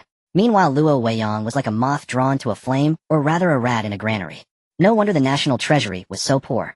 The old emperor had stashed all the gold, silver, jewels, and precious ornaments in his own private vault. He'll make you work for nothing, you greedy old man. Luo Weiyang waved her hand, sweeping away nearly 80% of the contents of the private treasury. The remaining 20% consisted of silver notes with official seals which she left, and a pile of bizarre, extremely ugly ornaments which she deemed too repulsive to taint her storage space. So she left them. Moving on to the Empress Palace, she unexpectedly stumbled upon a juicy piece of gossip. At the Jiaofeng residence, "You useless fools. Why can't you cure my son?" Luo Weiyang, perched on the rooftop, watched the scene unfold while popping grapes into her mouth one by one. So that's why the goateed imperial physician had taken her pulse that day. He was on the Empress side. This old minister is guilty. But the third princess. His manhood is already severed. We exhausted all our strength just to stop the bleeding and ease his pain. The Empress grew more frantic. "I don't believe you. My son is a prince, the legitimate son of the Empress. You are all lying, all deceiving me. You tell me, why has my son come to this? And what did you find when you took that wretch Luo Weiyang's pulse today?" The goateed physician stammered. "I swear it is the truth." Her pulse clearly indicated severe blood loss. If the bleeding hadn't been stopped in time, 7 days from now would have been the Luo family's mourning day for her. Luo Weiyang choked on her grape, unable to spit it out or swallow it. She thought, "I'm alive and kicking, living my best life, and you're planning my funeral." The 3 imperial physicians were already on the Empress ship. There was no getting off now. Not only would the Sun family not want them, but even if they tried to defect, the Empress wouldn't let them leave unscathed. The 3 exchanged glances, and one with a shrewd look in his eyes spoke up. "Empress, in my humble opinion, since matters have already come to this, we must continue to scheme. It is not yet the final step, which means there is still a chance for a turnaround. The third prince is a dragon among men, undoubtedly the only candidate for the crown prince. Now we do not know whether the Yao family seeks to ascend, or the Sun family plots mischief. After all, the enemy is in the dark while we are in the light. Being in the open while the enemy hides is truly disadvantageous for us. We must not make a sound now, we must conceal our sharp edges, and lie low. The third prince has been schemed against to this extent, and the Sun family bears an undeniable responsibility. Now that the third princess consort has no offspring, we cannot use her. We might as well shift our focus. Sunside consort's conduct. Ahem. Judging by the third prince's condition, she may already be carrying his imperial heir. We should win Sun Lin over. If she bears a son for the third prince, we could make her the principal consort. A daughter of the Sun family, in the position of empress. If she is shrewd, she will know how to choose. We old ministers will surely help Sunside consort protect the child, and ensure its health. As long as the third prince has a son, the throne will still be his.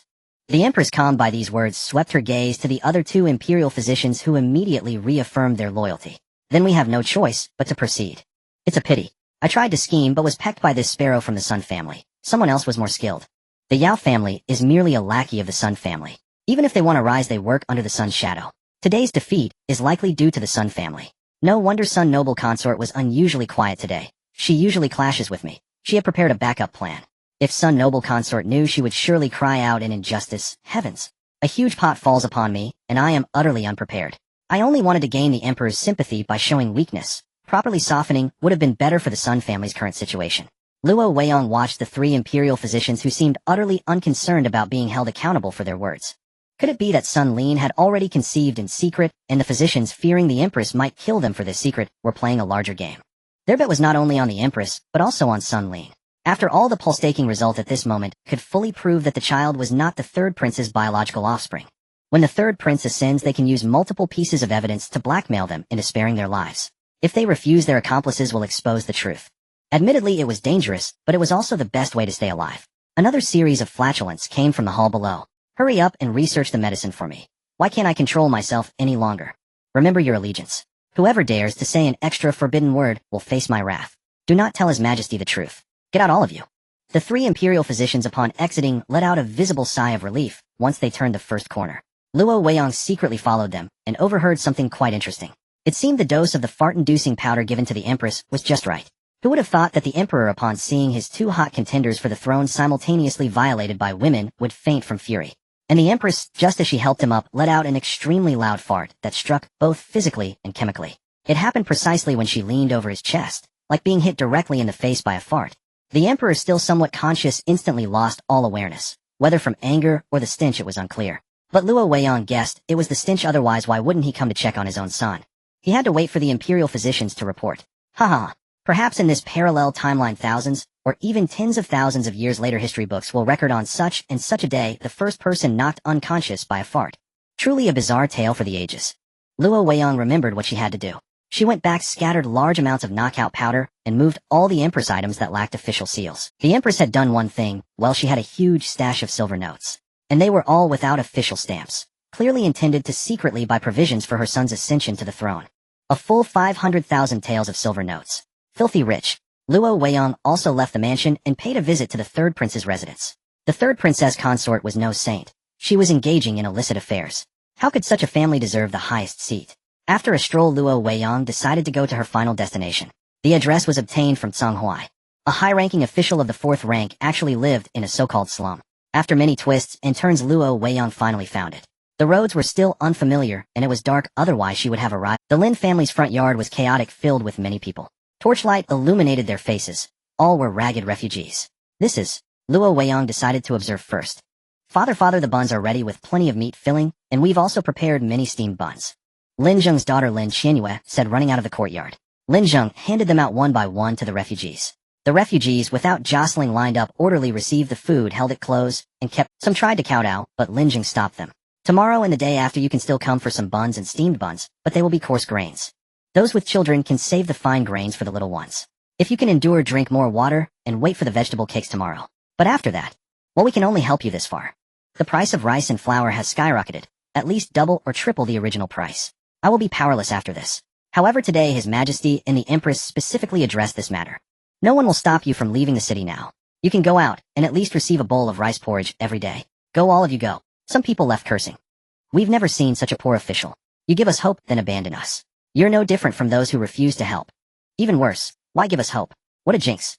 A peck of rice creates a benefactor, a bushel creates an enemy. There are indeed many ingrates in this world. Each accusation made Lin Zhang's back more stooped. Yet a dozen or so remained, and not only that, they knelt down expressing their heartfelt gratitude. They said, "Benefactor, our families sincerely thank you for your kindness. Without you we would not have what we have today. We understand that you are also in a difficult position, otherwise you would not have turned us away. We will not come again tomorrow, so please keep some provisions for your own household. We have traveled from a distant place, and along the entire journey we have encountered locusts. We fear that grain will become even more expensive and even harder to afford. Our families plan to be frugal. At dawn tomorrow we will leave the city and find a cave in the mountains to settle in. We will have to figure out the path ahead slowly. Today we have also come to bid you farewell." Lin Zhang helped them up and sighed. "You are all kin, and you have often swept our courtyard for us. You are diligent people. If it comes to it, find a suitable master to work for. Our household cannot keep you, cannot pay you, and has no grain to support you." It was at this moment that Luo Weiyang emerged from the corner. Before coming out she had draped a veil over her face. "Master Lin, I wonder if you still—" Lin Zhang and his daughter Lin Xianyue took one look and recognized her. "Miss Luo, why are you here? Your injury?" Luo Weiyang gave Lin Xianyue a graceful smile and a nod, then her smile faded as she addressed Lin Zhang. "Master Lin, I have come to see you. I have tended to the wound and covered it with my hair bun, so it is not so alarming to look at. I wonder if you would be willing to speak in private, Master Lin." Lin Zhang was taken aback for a moment, then stepped aside slightly. "If Miss Luo does not mind, please come inside to talk. It is quite late now. It is not suitable to speak here, and you should not be seen today." Luo Weiyang followed Lin Zhang into the courtyard, and as she turned back, she said to Lin Xianyue, "It is a blessing to have such loyal servants. I suspect they will struggle to survive in the mountains. Better to let them stay. Please invite them in." Lin Xianyue did not know why, but she felt that Luo Weiyang had a certain magic about her. Even though it was her own home, she ended up heeding Luo Weiyang's words and welcomed the people inside. The Lin residence was in fact just a modest two-courtyard compound, not very large. Fortunately, there were only 3 people in the Lin family, so there were quite a few spare rooms. In the study, Luo Weiyang said, "Master Lin, I will not mince words. I intended to come secretly, leave the items in your courtyard, and depart. But I genuinely believe it is rare to meet a person of true integrity. You are a 4th-rank official, and your household should have some vitality. This is a banknote for 20,000 taels of silver, specially brought for you. After visiting your home, I am even more certain that you are a good official who serves the country and its people. A good official should have the means to do even greater things. You only have 2 hands. No matter how capable you are, you can only help so many. Keep half of this silver, purchase a larger residence, and take in whomever you wish to help you with the work. Use the remaining 10,000 taels for whatever you see fit. Please do not refuse. It is too arduous for you to bear this burden alone." After hearing her words, Lin Zhang's eyes brimmed with tears, and for a moment he was speechless. After a moment, Lin Zhang voiced a few doubts. "Miss Luo, I am not capable of this. You saw just now the kind of people I have been helping. You should entrust this task to someone else. However, I have a question I am most eager to ask you. I have heard from my daughter about the banquet. At the banquet you not only refused to part with a single coin, but you also—" Luo Weiyang finished his sentence directly. "Not only did I not give a single coin, but I also complained about being poor, correct? Then let me ask you, why is it that you first exhaust your own resources before seeking help from the emperor?" Lin Zhang gave a wry smile. Yes, that was indeed the logic. He too should wake up. The current emperor was no longer the wise and sagely sovereign of old. "Miss Luo, you are truly righteous. I was the one who was narrow-minded. I will not keep a single coin of the 20,000 taels. All of it will be used for the benefit of the people. I thank you on their behalf, and I will tell them that you are a good person." What is a good person? A good person is not merely one who does good deeds all their life. It is one who does good deeds and never does evil. I do not consider myself blindly kind, nor am I a thoroughly good person. So when I came to you, you must not reveal this to anyone. Do not say that I provided the silver. But I will still offer you a piece of advice. We have all heard the story of a peck of rice creates a benefactor, a bushel of rice creates an enemy. In the future, when you help others, you must be discerning. Moreover, it is better to teach a man to fish than to give him a fish. You cannot help them forever. You must subtly impart to them the idea that they must strive to find their own way to survive. I have said all I came to say. You have not seen me today, and I shall take my leave now. As Luo Weiyang left, Lin Xianyue approached her. "Miss Luo, that poem you wrote was truly wonderful, and the melody was even more beautiful. I also loved the words you spoke, about watching the high mountains and wild plains and fish swimming in shallow streams. I wish I could live such a life. I am 14 this year. You must be— Please call me Weiyang. There is no need to be so formal. I like you as well. You are kind just like your father. I may leave the capital in a while. If you have time, come and visit me. I will introduce Qingling to you. It is too late today, so I will take my leave. Also, please do not mention me to those people. Although they heard my surname is Luo, they cannot be certain of my identity. After all, I wore a veil today. See you another day. Alright. I will definitely come to find you. My name is Lin Xianyue. It is a pleasure to meet you." "I know." Luo Weiyang did not turn back, but she waved her hand and replied. Lin Zheng kept the remaining dozen or so members of that large family in his home. He did not purchase a new residence, but he stockpiled much grain and bought many bolts of cloth, busying himself for the refugees. In fact, he was even quicker than the emperor and empress who had loudly proclaimed they would provide relief, though that is a story for later. Luo Weiyang did not return home directly, but went instead to the 14th prince's residence. Just as she was about to scale the wall, she collided head-on with Murong Mian, who was also attempting to climb over. Whoa, Murong Mian, what are you doing? You nearly knocked me off. Seeing Luo Weiyang sitting safely on the wall, Murong Mian laughed for a long time. I was just about to come see you. But the main gate of my house is being watched too closely today, and even the side door has eyes on it. So I had to climb the wall to find you. By the way, what are you doing here? Since you're out, I'll just tell you right here. I still need to get home quickly, I'm exhausted. I have an opportunity for you to make money immediately. Are you interested? What opportunity to make money immediately? You haven't been hit on the head and gone silly, have you? Luo Weiyang looked at him as if he were an idiot. I know what I'm saying. And what's on my head is blood, to be precise, it's blood. But it's not my blood. Now that the third prince and the second prince have encountered trouble, the court will be in chaos. You need people now, but most of all you need silver. After all, provisions should be prepared before the army moves. Whether you're recruiting soldiers or buying grain, you need a large amount of silver. I can use my silver to exchange for the profits of your shops. This is also an advance withdrawal, you won't lose anything. But let me make it clear, I'll only take my share of the profits, and I won't lift a finger to help with anything. In short, I take the money, but don't do the work. What do you think? My shops already have a 20% share for Chongqing. If I give you a share, I'll have little left. The main thing is that both of you have the same demand. Do nothing, just take money. But let me first hear how much silver you plan to offer in exchange. I have over a dozen shops, especially 3 that have branches in every province. Then I can't afford that many shares. I can't buy. I just want to prepare more backup plans so that in the future I can lie flat and have a steady stream of money flying into my purse. I value the future development potential of your shops. After all, once you become emperor, your shops will surely make money. So I don't plan to open too many shops. Too much trouble. He'll just open a cosmetics and oddities shop. He'll make my profit from you. I don't want shares of your shops in other cities or counties, only those in the capital. Not many, just 10 shops. They should include restaurants, banks, wineries, and so on. Don't try to fool me with just one type. As for the share, I only want 10% settled once a month. As for the silver, I give you 400,000 taels. What do you think? 400,000 taels. Can you really come up with that much silver? Don't worry about that. Just tell me if it's possible. In that case, in business, your offer is too low. My shops in the capital, even at their worst, earn 600 taels a month, and at most over 5,000. 10 shops would give you about 65,000 taels in a year. You offer 400,000 taels, which is about 8 to 10 years. After calculating this, I realize I'm actually the one who benefits. But you're not losing out either. Without spending a single coin, you can fulfill your wish to help the victims. I really need this money now. I was planning to borrow from Chongqing, but now you've saved me the trip, and I might not have been able to borrow it anyway. Lately, Chongqing has been acting strange. Raising soldiers costs a lot, and maintaining relationships also requires money. So even though I earn silver every year, I'm still poor. You've caught me at a time when I need silver for my business dealings. You timed it well. If it were any other time, I definitely wouldn't exchange 1/10 of my capital shop's profits with you. Right, of course you benefit, and I'm the one losing. If the investment fails, it'll be ruined. So we need to write it in the contract. If your shop goes under within 15 years, you'll have to give me the deed to that shop. Murong Mian almost laughed out loud. Still that sly one, Luo Weiyang. You really never let yourself be shortchanged. But I agree. I'm very confident. Once this difficult period is over, my shops will last more than 15 years. But I have one condition: the silver must be given to me before tomorrow evening. Luo Weiyang directly reached into her sleeve and pulled out pre-prepared banknotes, the ones she had taken from the Empress. Luo Weiyang didn't spend a single coin, but indirectly helped the victims invested in her future assets and helped the future emperor, killing multiple birds with one stone. She counted out 5 notes from the banknotes and slapped the rest onto Murong Mian. Here you go. I had them ready long ago. 400,000 taels in banknotes. It's all there, you can check. Don't look at these 5. Who knew you wouldn't bargain at all? My bottom line was actually 450,000 taels. Where should we write the contract? You also need to stamp it with your personal seal so I can register it at the government office tomorrow. Murong Mian was dumbfounded. Murong Mian. Is this really 400,000 taels? And did I just throw away 50,000 taels in an instant? I'm not the spendthrift youth I used to be.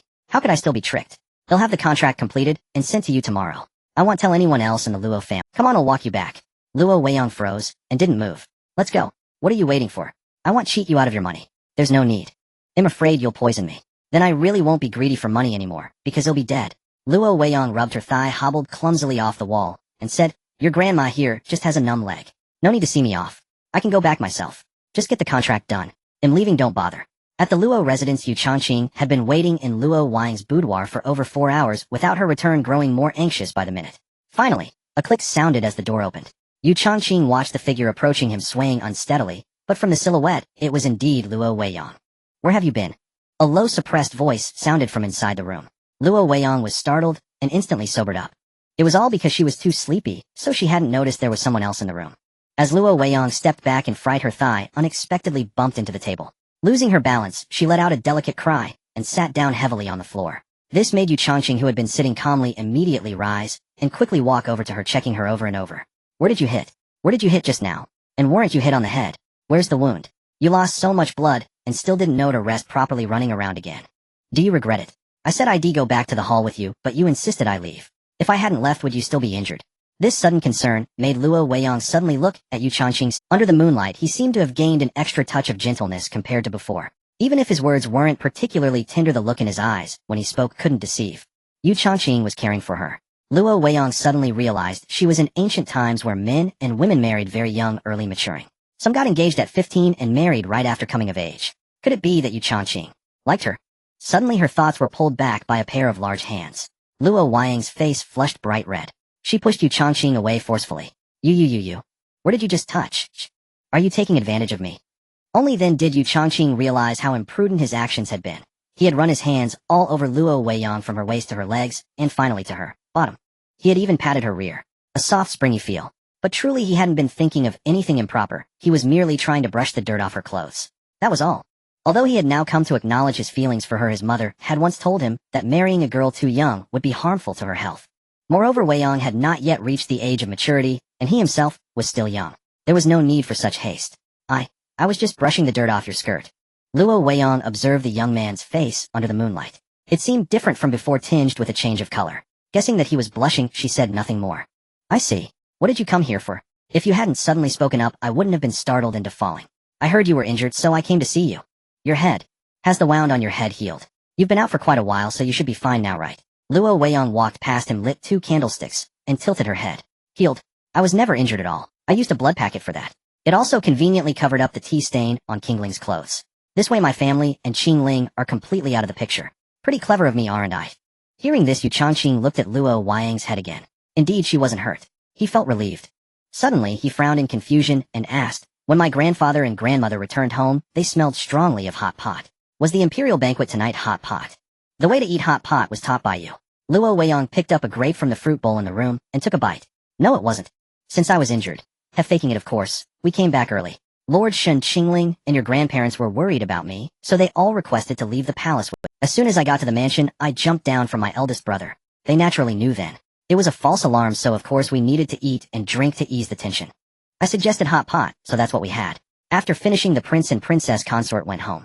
If they had stayed even a quarter of an hour longer, the second activity would have started. Have you been waiting in my room all this time? If you had gone to the front courtyard, you'd know. My grandfather, grandmother, and Lord Shun are still playing mahjong. How could I possibly be? By the way, didn't you run into your grandparents?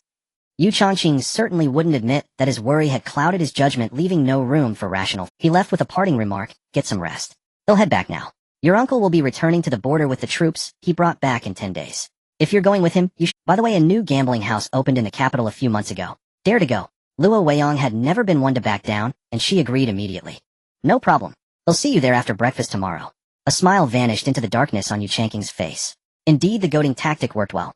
After Yu Changqing left, Luo Weiyang locked the door and the windows, then entered her space. Sleep. She was wide awake now after that scare. Not the slightest bit tired. In 10 days, she would be heading to the border. According to her uncle, the border region was far from peaceful, constantly harassed by people from a newly risen small nation.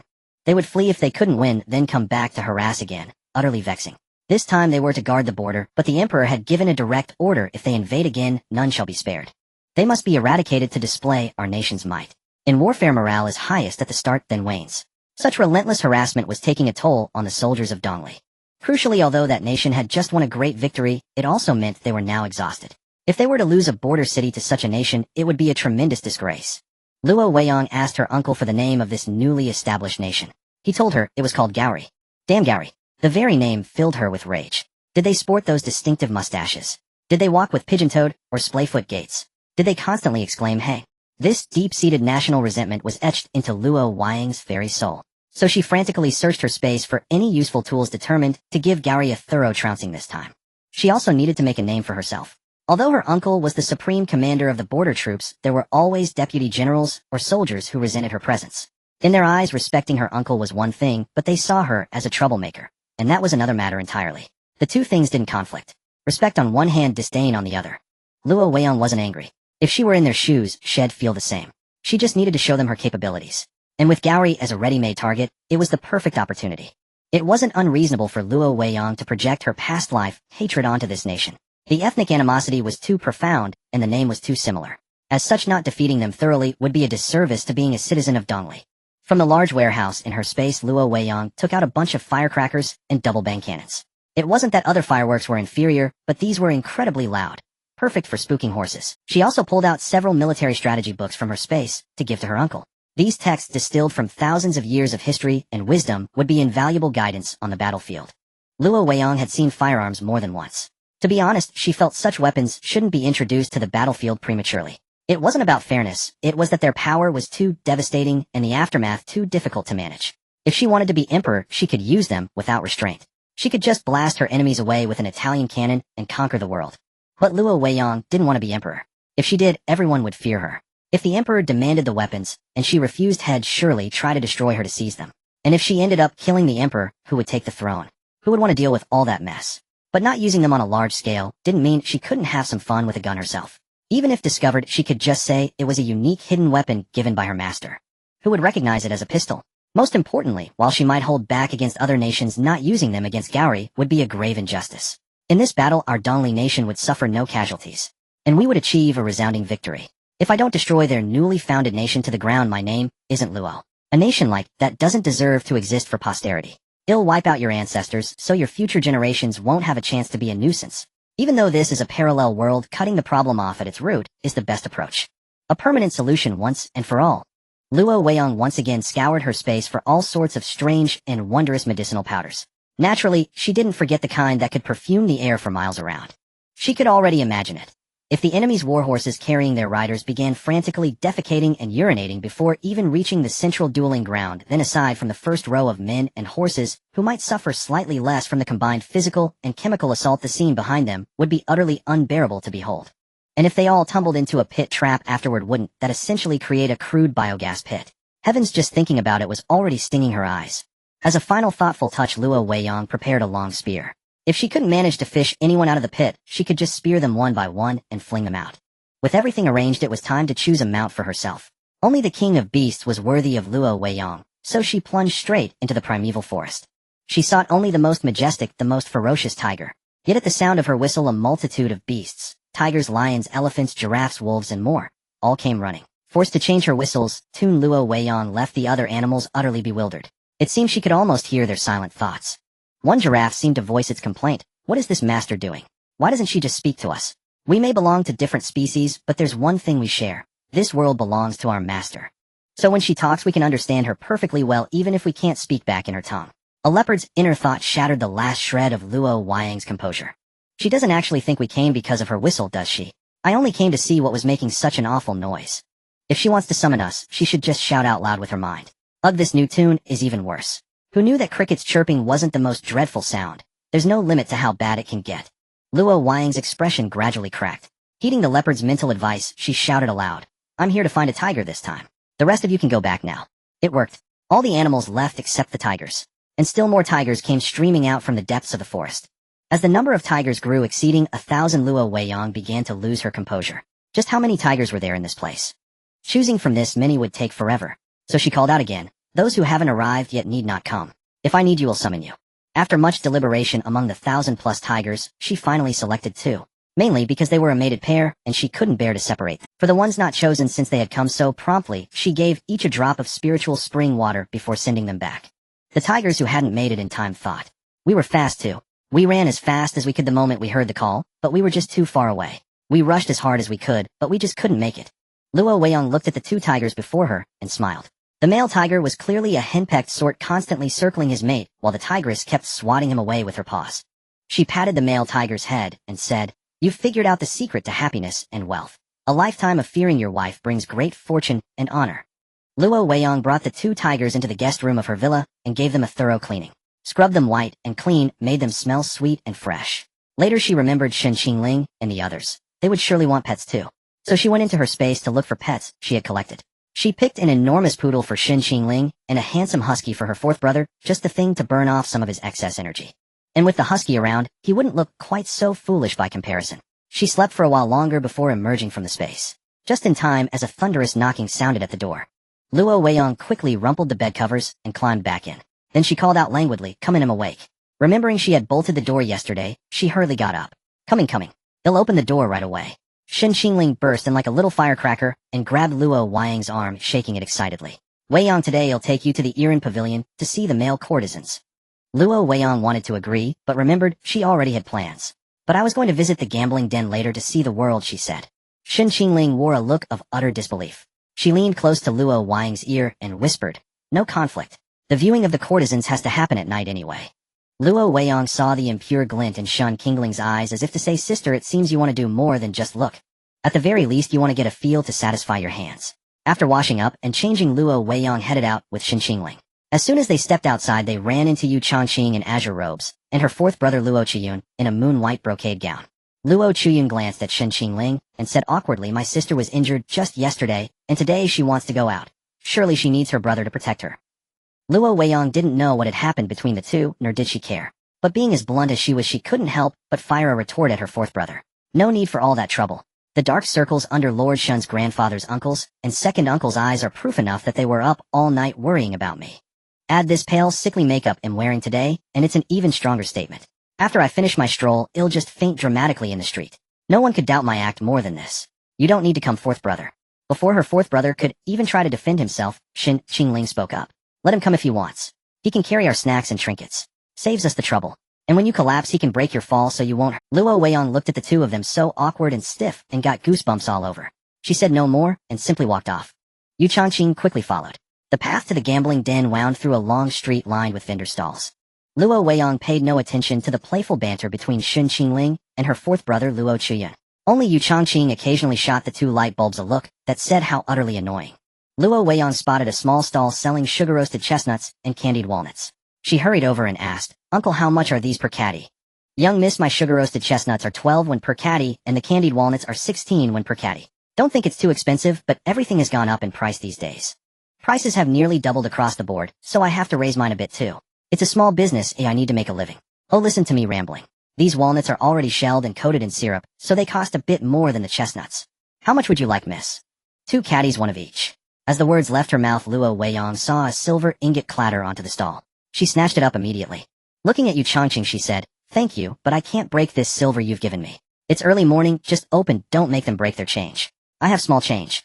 After saying this, she handed a silver ingot back to Yu Changqing and whispered, "Money isn't saved by being stingy, but there's no need to waste it either. Don't learn from that foolish spendthrift Morong Mian. Are you that rich? If so, give it to me instead of wasting it. The way you're going, I'll be too afraid to buy anything to eat. I walk along buying things, and you just keep tossing out silver ingots left and right. You're crazy."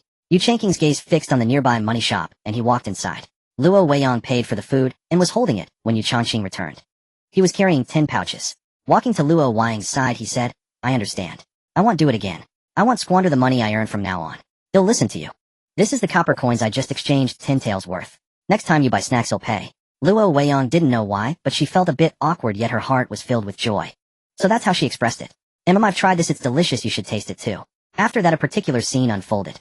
Luo Weiyang handed everything she had tasted to Yu Changqing. After he tasted them, Luo Chuyun came to take them away, but couldn't get them back, saying she liked them and had Mingy guard them. Then she gleefully went to pay for more snacks for Luo Weiyang. After going through chestnut cake, osmanthus cake, bamboo tube, rice donkey rolls, candied fruit, sugar paintings, date, paste, pastry, cloud slice, cake, dompa pork, sour plum soup, water chestnut cake, and so on all the way down, they were completely unable to eat another bite. Ming Yi and Ming Er couldn't carry anything more either. It was finally over. Luo Weiyang saw Xin Qingling still hadn't emerged from the crowd, and was about to call out, but Yu Changqing pulled her away. "They'll find us. That new gambling house is the only one. Let's go win some starting capital first." Luo Weiyang put on the mask Yu Changqing had prepared, and went inside. Luo Weiyang saw there were quite a few types of gambling inside, but they could all be broadly divided into 2 kinds. One was comparing high or low. Everyone shakes dice, and sees whose number is higher or lower. The second was where the dealer shakes, and others bet on high or low. With her spiritual sense, winning against her was impossible. Maybe the money made from business yesterday could come back today. "Changqing, what are you spacing out for? Let me ask you, is this gambling house yours?" Yu Changqing shook his head and replied, of course not. I brought you here today to vent your anger. I assumed that kick you gave the Empress and the third prince yesterday was enough. So I brought you here to deal with the Sun family since they targeted you. How do you know I'd definitely win? What if I lose? Yu Changqing couldn't resist and patted Luo Weiyang's fluffy head. Because I'm behind you. You just need to have fun. If your luck is good, you vent your anger yourself. If not, you have me.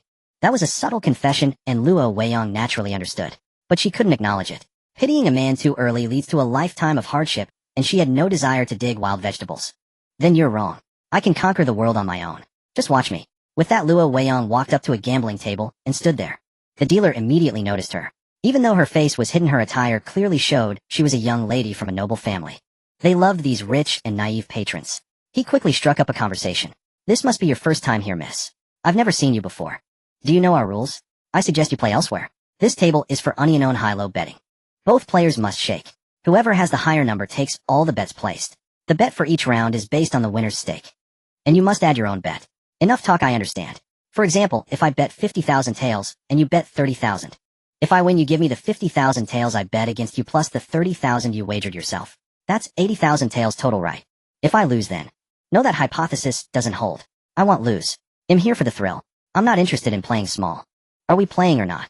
Luo Weiyang said with a roguish air. The man opposite was clearly provoked. Fine, let's start with one round to show you what we're made of. Don't go crying now. As he spoke, he placed a 5,000 tael banknote on the table. Luo Weiyang spread her hands and let out a disdainful snort.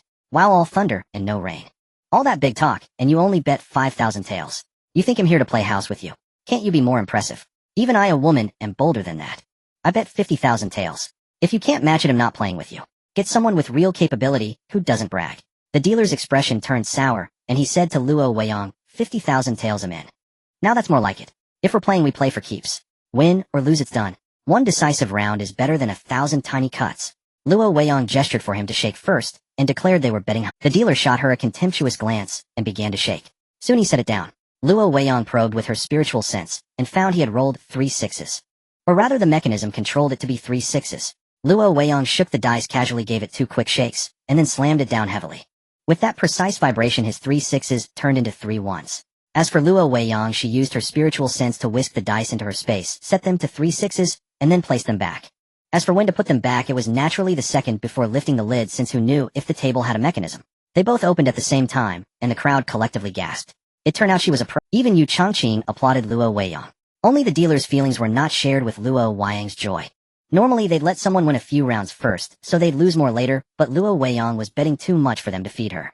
After secretly adjusting the mechanism, the dealer gritted his teeth, and said, hey, race the 80,000 taels you won. Keep it safe. Luo Weiyang directly stacked the 80,000 taels on top of her own 50,000. Again, the dealer sneered at her arrogance. The dealer spoke first. This time we bet low. The dealer couldn't wait, and shook the dice first, then set it down. Luo Weiyang did the same.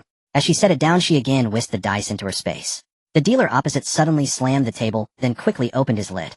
3 ones. The onlookers and gamblers began to murmur. One said, well, 3 ones. The lowest roll. How could anyone possibly roll lower than that? Another added, alas, we've lost. Still too green. Compared to a seasoned player, she's just a young girl. You may have new tricks, but I have new methods. Luo Weiyang was unfazed by his deliberate shake, especially since the dice weren't even, and even if they were, could they not be changed in an instant? You play your high-level games, but I will always be one step ahead. When Luo Weiyang lifted the lid, all anyone saw was a small pile of powder. Luo Weiyang smiled, and said, you have 3 ones, but I have no points at all. Therefore you lose.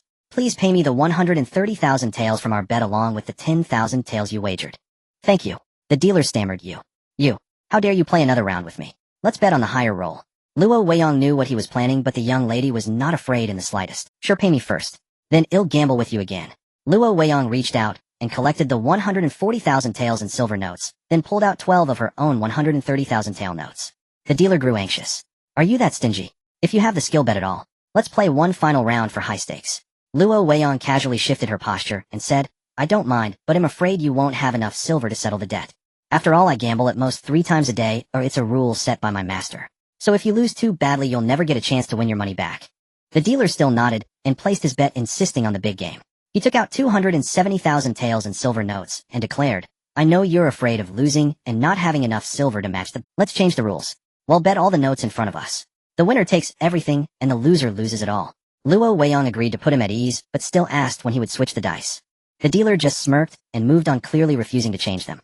It was still a bet on the higher roll. Just as everyone thought Luo Weiyang was doomed, the dealer opened his cup to reveal a pair of foam-like pips. But just as the dealer thought he hadn't lost much, Luo Weiyang's lid opened. A gentle breeze happened to blow by, and when the cup was exposed to everyone's view, a single paper-thin die showing 1 pip was revealed. Luo Weiyang had won. Before the dealer could cause any trouble, she grabbed the 540,000 taels and notes with one hand, and seized Yu Changqing with the other, swiftly leaving. Good heavens, if they didn't leave now, a fierce battle would surely break out.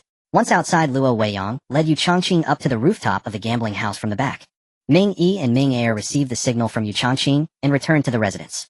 Watching her lightness skill rival his own, he found himself at a loss for what to do. How can you be so formidable at everything? I want to protect you, but I have no way to start. Yet I'm also grateful you're this capable, so I won't worry as much about your safety when you go to the border. I can't go with you at first, but I'll come find you once I'm done. Who said a man must protect a woman? A handsome man like you needs to be careful when you're out and about. From now on, I'll be the one to protect you. Also, why do you want to tag along to the border? Stay in the capital with Murong Mian and focus on your career. Who knows when chaos might break out. After all, the third prince's consort is pregnant with the second prince's child. The second prince's consort Yao Xiuxiu will likely fake a pregnancy too. The medicine I gave her will induce a false pregnancy. She won't be content as a mere consort, so she's bound to stir up trouble. And I absolutely refuse to let the Yao family rise. So before I leave, I'll definitely add fuel to the fire and get them sent to the border with us. As for the charges, I've already thought it through. The second prince's consort has brought chaos to the palace. While with the second prince, she has also consorted with multiple men and is now 2 months pregnant. Yao Nanfan's second wife is fully aware of all his affairs, and Yao Nanfan has secretly hoarded a dragon robe. With these charges, don't you think they'll be sentenced to exile with us? After all, the emperor knows full well that outright executing the Yao family would be less painful than keeping them under the Luo family's watch. So once the capital erupts, the time for a change of power will be at hand. You might be in even more danger here than I am at the border, so you must stay vigilant. Why are you in such a hurry all of a sudden? I don't know why your hatred for the Yao family runs so deep, that you don't even bother to hide it. But this is too big a matter. It requires extreme caution. A prince's household, the emperor's throne. If they ever find out it was you, have you thought about the consequences? Perhaps. Just as Luo Weiyang thought she had misjudged Yu Changqing, he uttered 3 words, "I'll do it." It was in that moment she thought if Yu Changqing ever confessed to her and agreed to all her conditions, she would choose him without a second thought. This kind of unhesitating favoritism, this "you kill, I'll hand you the knife" devotion. She loved it, absolutely loved it. No need. The dragon robe is already in place. All that's left is to send a few men to Yao Xiuxiu. Let's use eunuchs. Are there any eunuchs you dislike? Yu Changqing was stunned. It would be terrifying if he actually had a favorite eunuch. Leave the rest to me. Just relax in the capital for a few days. Then go distribute porridge with Miss Shun. He'll have results for you in 3 days. But Yao Nanfan definitely won't keep his life. The old patriarch will likely die under the torture as well. As for Yao Xiuxiu, it depends on whether the empress wants to spite the Sun noble consort's family, and whether she herself has the ruthlessness. The rest, Yao Nanfan's stepson and illegitimate daughter, will survive. As for the old patriarch's concubine branch, they'll likely only be exiled with no casualties. That's enough. I only target Yao Nanfan's direct line. Once Yao Nanfan is dead, those concubines and children of his who used petty tricks against me and my aunt, who harbored such malice, are nothing to worry about. The exile route alone will be enough to destroy each other. But Yao Nanfan can't die too quickly, and neither can his second wife. Luo Weiyang was brimming with hatred, and Yu Changqing's heart ached for her. He wrapped his arms around her, gently patting her back. The tears falling from her eyes pierced his heart even deeper. Afterwards, seeing that the gambling house wasn't pursuing them, Luo Weiyang prepared to feign a swoon. Before pretending to faint, she offered half the silver notes to Yu Changqing, but he refused. That evening they never made it to the performance hall, as the sudden fainting spell ruined the plan. She was afraid of running into someone she knew and blowing the act. That day, aside from Luo Weiyang's affairs, other places were even more eventful. The Sun family's gambling house went completely bankrupt and was drowning in debt. It turned out the gambling house was bought with borrowed money. Now not only did they fail to make a profit, but they were utterly ruined. The palace the next day was just as lively. For the next 5 days, Luo Weiyang went out of the city with Shun Qingling to distribute porridge, and even ran into Lin Xianyue, the daughter of Lord Linzheng. Luo Chuqing noticed that whenever Lin Xianyue spoke with his sister, her eyes sparkled, and her expressions were especially animated. He couldn't help but smile. Unknowingly, it seemed he had found his future. Lin Xianyue had just arrived in the capital, who otherwise his elder brother would have noticed her long ago. Sometimes it's strange. You can hate someone at first sight or fall in love at first sight without even realizing it.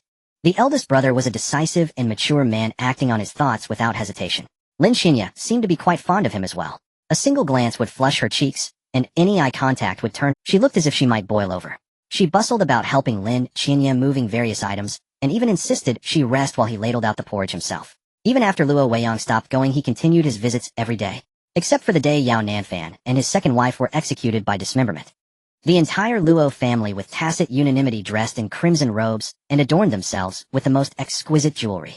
Even the servants donned new clothes and the horses were given a thorough bath and decorated with large red flowers. With gongs clashing, drums beating, and firecrackers bursting, they headed straight to the execution ground. People initially assumed the Luo family was celebrating some joyous occasion, never expecting they were going to witness the dismemberment. But for the Luo family, it was indeed a celebration, for Luo Weiyang had mentioned a grand spectacle, a great surprise. Having arrived at the execution ground early, the family watched as Luo Weiyang arranged numerous red threads and talisman papers around the site. In truth, it was all for show. Luo Weiyang intended to use spatial tools and physical and chemical reactions to cause rain to fall from the sky. Though it would only last a moment, that would be sufficient. When Yao Nanfan arrived, he was greeted by the sight of the Luo family all in resplendent red, and nearly choked on his breath and died of rage on the spot. Luo Weiyang seized the moment, stepping forward to loudly proclaim a litany of Yao Nanfan's crimes. The presiding official, though technically in charge, had no desire to intervene. After the list of crimes was read, they didn't bother expecting Yao Nanfan to confess, and directly turned to his wife, as she seemed more cowardly. "Auntie, if you truly harbor injustice, let the clouds gather and shed your tears. Corrode their souls, and let them perish in greater agony. His Majesty will also seek justice for you." The moment these words were spoken, Song Huai and the others in the alley launched projectiles into the sky. Soon dark clouds gathered overhead. Luo Weiyang stared intently at Yao Nanfan's wife, then fiercely recounted the crimes once more. Finally she shouted, "I must leave now. I can weep no more. I must laugh, for I have finally avenged my great wrong. Heaven has eyes." With a sudden shudder, Luo Weiyang regained her senses. This entire performance so terrified the wife that she confessed to everything, apologizing profusely. Of course, it was also related to the sulfuric acid that Luo Weiyang had surreptitiously splashed on them, while feigning madness, which had burned their bodies.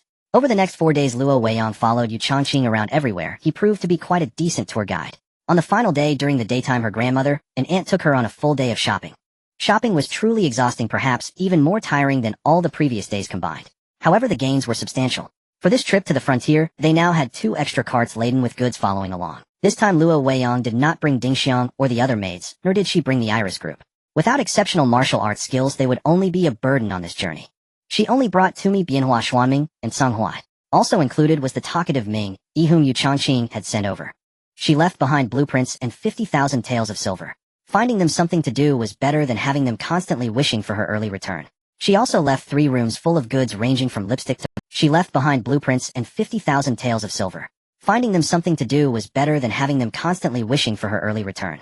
She also left 3 rooms full of goods ranging from lipstick to... Prices had also been set, they could handle the sales, and it certainly wouldn't be a loss. On the day of departure, Luo Weiyang was thinking of finding an opportunity to give the dog to Xin Qingling, but fate intervened, and she didn't need to seek one out. Not only that, but many other fellow travelers had joined the group. Seeing the arrangement, Luo Weiyang was utterly speechless. The eldest brother wasn't by the uncle's side, but was instead protecting the carriage of Lord Lin Zheng, who was traveling part of the way with them. Lord Lin was a road inspection officer, so naturally he needed to travel. And because these trips were long and time-consuming, his family members always accompanied him. So the eldest brother went along to look after them, didn't he? He'd probably follow them directly if it weren't for the ongoing war. However, judging from Lord Lin Zheng's demeanor, he seemed quite pleased with the eldest brother. When his gaze met the eldest brother's, one could easily discern the fondness in his eyes, the affection an elder holds for a younger person. Then there was Xin Qingling and Luo Chuyun. This pairing was the biggest headache for Luo Weiyang, especially upon learning that Xin Qingling and her 4th brother would be traveling the whole way together. It gave her an even bigger headache. If one were to ask why women weren't allowed into the military camp without reason, it was because Lord Xin was traveling with her uncle this time, and Xin Qingling, as a family member, could legitimately accompany him. As for the 4th brother, there was no need to elaborate. Regardless of their status, all the younger generation of the Luo family were sent to the military camp for training. Hence both the 3rd and 4th brothers had come along this time. Speaking of the 3rd brother, it was fine to have an unusual ship, but it shouldn't be a cursed one. Now Luo Weiyang suspected that Xin Qingling's eldest brother might not be going to see any girls after all, because he seemed to have something ambiguous with the 3rd brother. But looking at the 2 of them, she decided to let it go. She didn't necessarily agree with it, but she could accept it. However, would Lord Xin ever approve? She hurried over to Xin Qingling to probe for information. "Qingling, it's really great that you're here, but could we maybe talk a little less on the road? Otherwise you'll get a headache. Let me ask you something, how old is your eldest brother this year?" Yu Changqing, who was constantly watching Luo Weiyang, felt his internal alarm bells ring. After catching her glance and understanding a bit, he thought of something and leaned in closer to her ear faster than Xin Qingling could react, whispering, the eldest son of the Shin family, already has a son said to be born of a commoner woman during the wars. The woman died in childbirth and the child is named Shinju.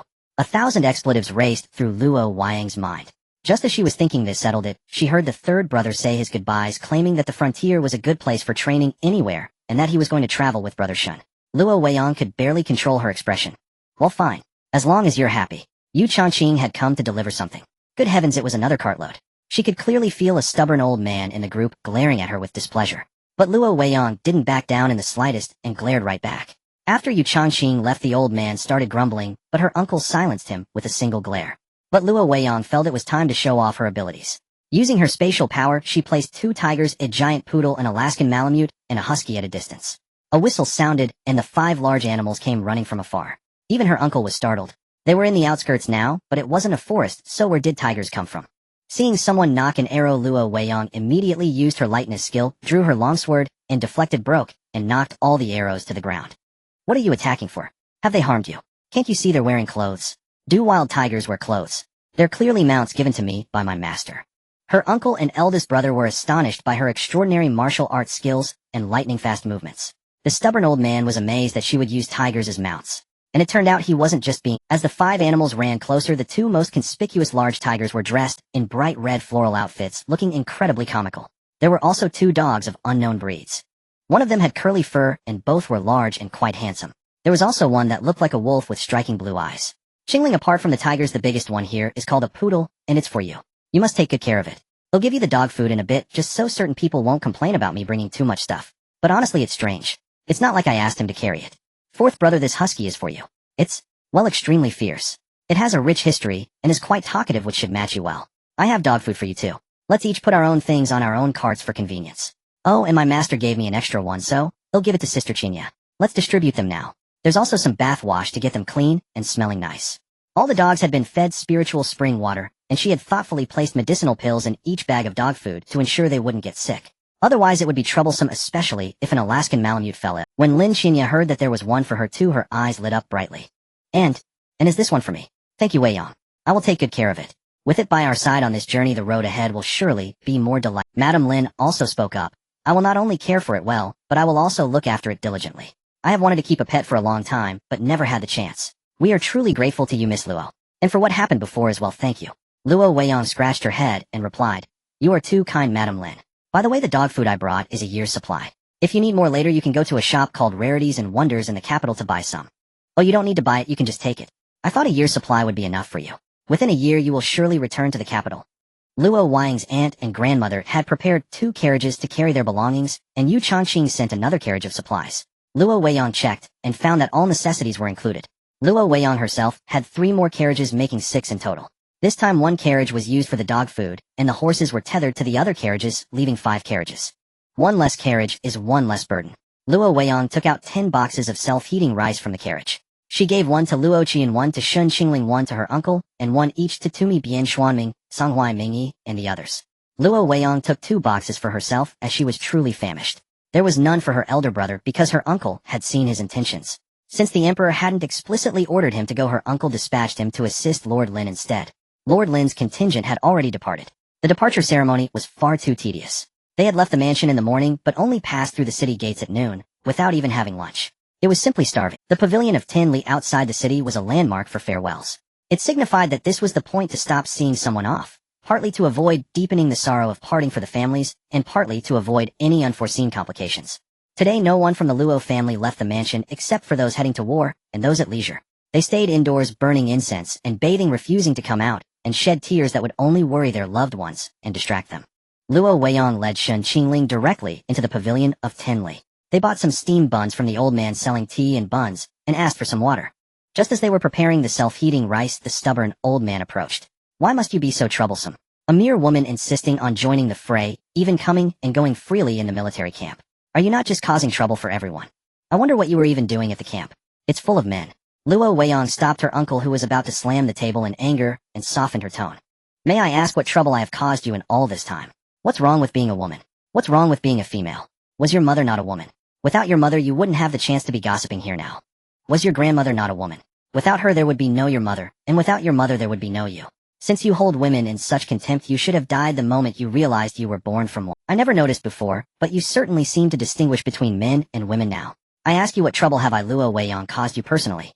The stubborn old man was speechless for a long time before finally sputtering. War is men's business. Your presence is just a nuisance. Is your uncle protecting you, or fighting a war? And all these carriages carrying your belongings are wasting time. You keep dawdling, refusing to leave. And now you're even eating. Luo Weiyang immediately flicked out 5 silver needles. They grazed past the old man's left and right cheeks, forehead, and the sides of his fingers. He could feel the cold sting of the needles passing by, yet they did not break his skin. Amidst the astonished gazes of the onlookers, she said, "Now do you see who my uncle is protecting? Do you see who the real deadweight is? It's you. It's because you lack martial skills that you need to ride in a carriage.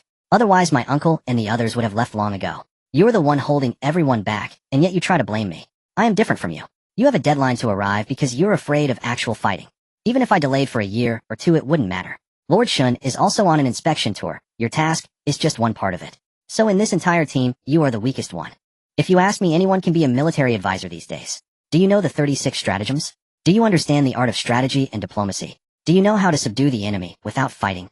You know nothing, and yet you have the nerve to criticize me. When I was surrounded by danger, where were you? You were reading. When I was fighting alone against my fate, where were you? You were still reading. When I was practicing martial arts and gathering herbs, what were you doing?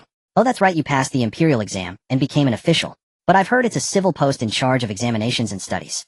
Since I returned to the capital, I've reached new heights, able to travel and experience the local customs and culture. Finally, in letters I can compose poetry and play music, appreciating the refined arts. In martial arts I can wield blades and spears, charging into battle. What are you doing? Oh, you're quite impressive now. After a lifetime of study, you were still cast out by the civil officials and pushed here to the military. Your own greatest strength is deemed weak by them, and yet you have the audacity to lecture me about the differences between men and women and call me a mere woman. How ridiculous. Besides, with all my things, did I ask you to carry them? I'm resting and eating here because I'm hungry and I also want to see the excitement. Did I ask you to wait for me? If you want to leave, just go. I have always been one to repay 3 parts of respect with 6 and 3 parts of contempt with 10. So stay away from me lest I catch your foolishness. The stubborn old man tried to say something more, but Luo Weiyang extended her right hand where the silver needles glinted menacingly. He was so frightened that he shut his mouth immediately. After Chu Darren had left, her uncle said to Luo Weiyang, "I was planning to deal with him on the road. You shouldn't have started a conflict with him so soon. He's one of the Empress men sent to spy on us. Don't reveal all your abilities. Once he's dead, you can do as you please. With no one watching, the rest are all our own people." Luo Weiyang looked around and found that whenever she met the eyes of the others, she received a friendly smile, and some even gave her a thumbs up. Luo Weiyang said, "The soldiers under our Luo family's command are truly different from the others. By the way, Uncle, did His Majesty mention how much grain and forage he would provide?" Her uncle sighed. "Not a single portion. He said the national treasury is empty. We were originally promised 50 dan of coarse grain, but this morning they suddenly said they wouldn't provide," and he looked very displeased. "I made some inquiries. It seems some treasure of His Majesty's has gone missing." Luo Weiyang immediately realized that the emperor must have discovered the theft from his private treasury. However, even for the army, a mere 50 dan of grain was woefully insufficient. Suddenly, she recalled the bitter tears of her ancestors in the modern era. After a moment's thought, she said, "Uncle, I can donate 100 dan of coarse grain, 50 dan of rice, and 50 dan of wheat flour to the army. They'll have my master deliver the grain to a designated spot. Though I prefer to stay out of the limelight, I refuse to let the emperor benefit from this unscathed. Could you tell the soldiers that the grain was donated by someone named—" "It's possible, but this is all hard-earned silver. Especially now grain prices have at least doubled." Luo Weiyang opened the box of self-heating rice and inhaled the aroma of the meal. Only then did she speak slowly. "Where there is a nation, there is a home. Where there is a home, there are people. Where there are people, there is food. The soldiers at the front can lack many things, but they must never lack food and weapons. I can't help with weapons, but I do have a few clever tricks to deplete the enemy's arsenal. As for rice, I can help with that. Soldiers need to eat their fill to have strength, don't they? They are heroes defending our homeland. What is a mere 200 dan of grain compared to that? Especially when fighting against the Gauri nation, I want to annihilate them from the bottom of my heart. Let's just say I don't like their— Born as natural enemies, only one can survive. Oh, Uncle, leave that stubborn old man to me. They'll have Ming Yi and Tsang Huai keep a close watch on him. They'll guard him so tightly that he'll die within 3 days without even realizing it. As for the cause of death, I recall Ming Yi mentioning that the place we passed through will have a cliff collapse in 3 days." The Grand General gently patted Luo Weiyang's head and said softly, "The girl has grown up. He'll inform them. Your aunt would be proud. As for the spy sent by the Empress, we'll deal with him according to your plan. But let your uncle handle it. You're a young lady, and your family will protect you." "Thank you, Uncle." 3 days later, the spy was successfully eliminated. The journey afterward was quite pleasant.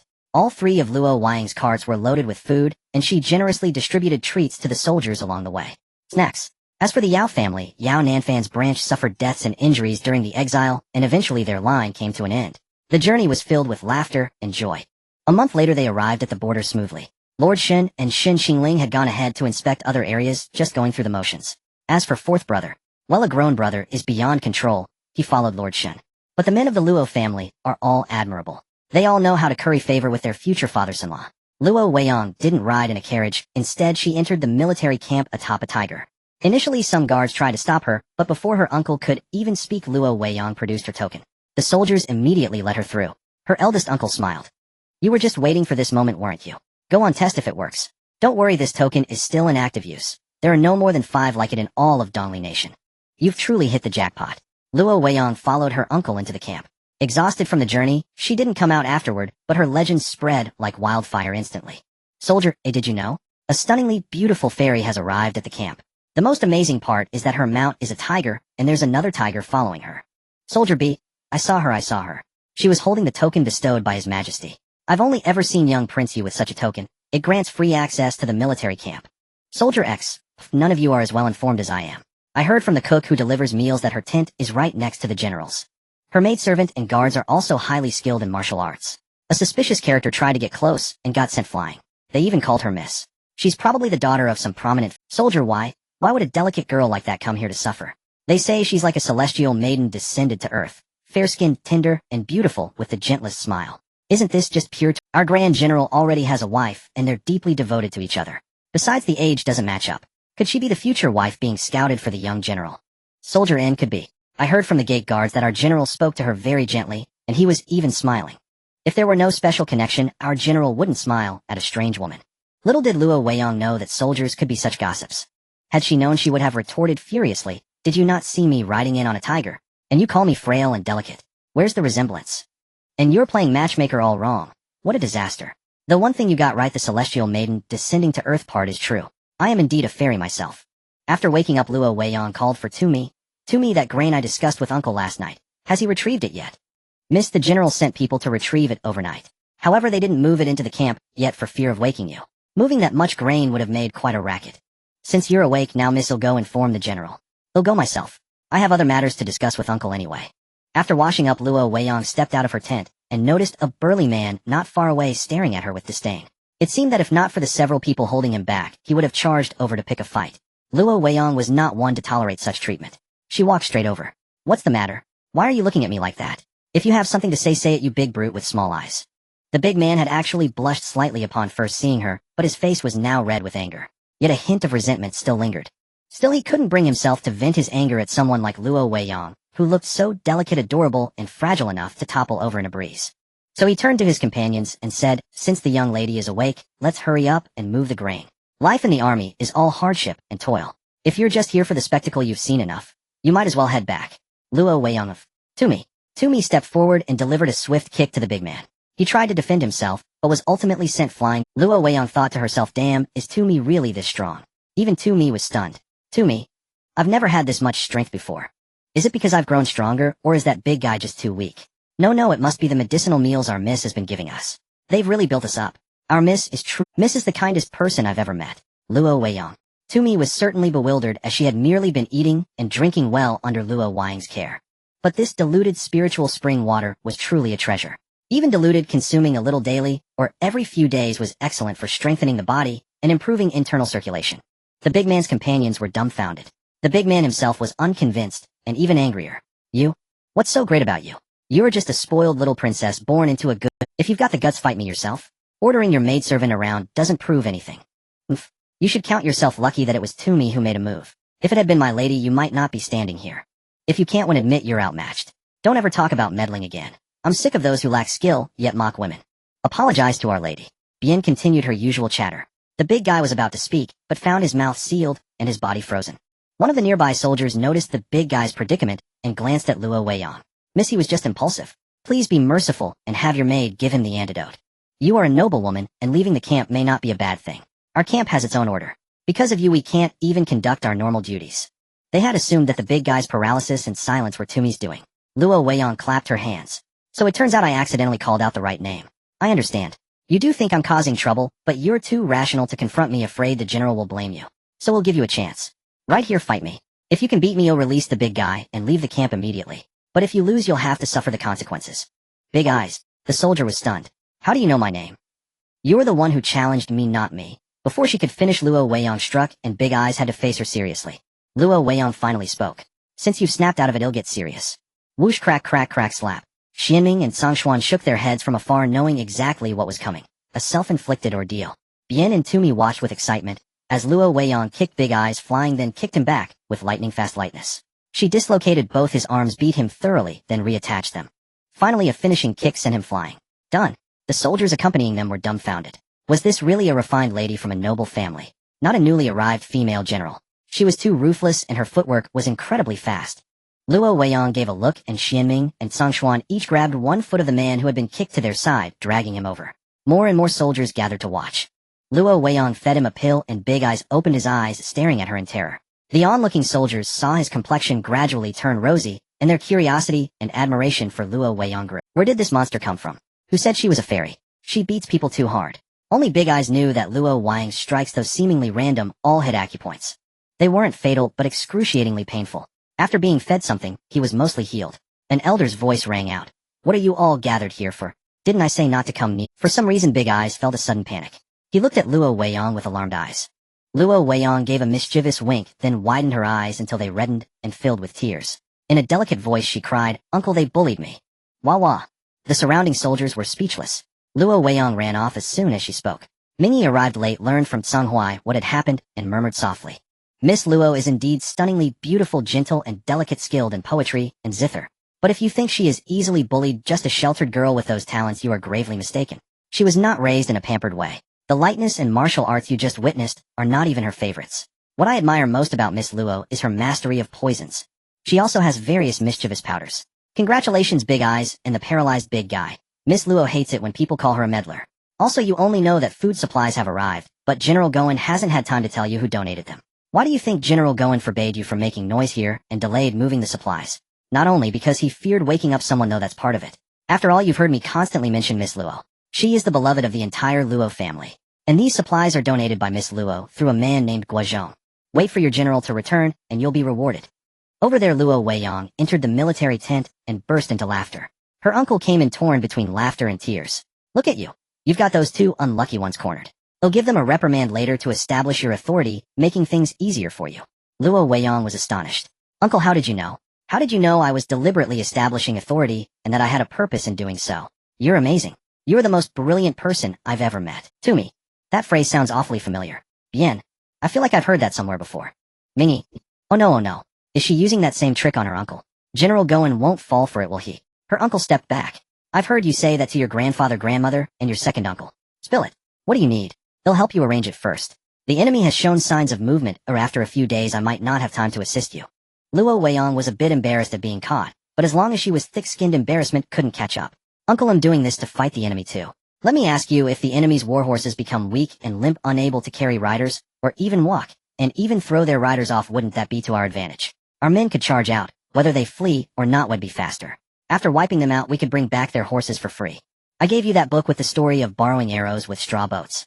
My method yields the same result, except we want horses, not arrows. I also propose digging pits in the valley the enemy must pass, and having our soldiers lure them into the trap. First we decimate a large number of them, so that when we clash all their horses are affected. Otherwise a few horses might still escape the effect. I have the powder and the antidote. The urgent task is to build several large windmills. Here are the blueprints. Can someone in the military make them? Wait, I'm a bit confused. Let me ask, I fully trust your powder, but what are the windmills for? And digging pits. The enemy isn't stupid, oh why would they jump in? Luo Weiyang gave him a look that said, you're so dumb, earning a rap on the head from her uncle. Uncle, you really should find time to read the book I gave you. I admit your battle strategies are clever, but if everyone knows them 9 times out of 10, they'll have countermeasures ready. This is my new method, a fresh way of thinking. The windmills are to create air currents. If the enemy comes on a day with favorable wind, we won't need them, but if it's against the wind, or there's no wind at all, they'll blow the powder over to them.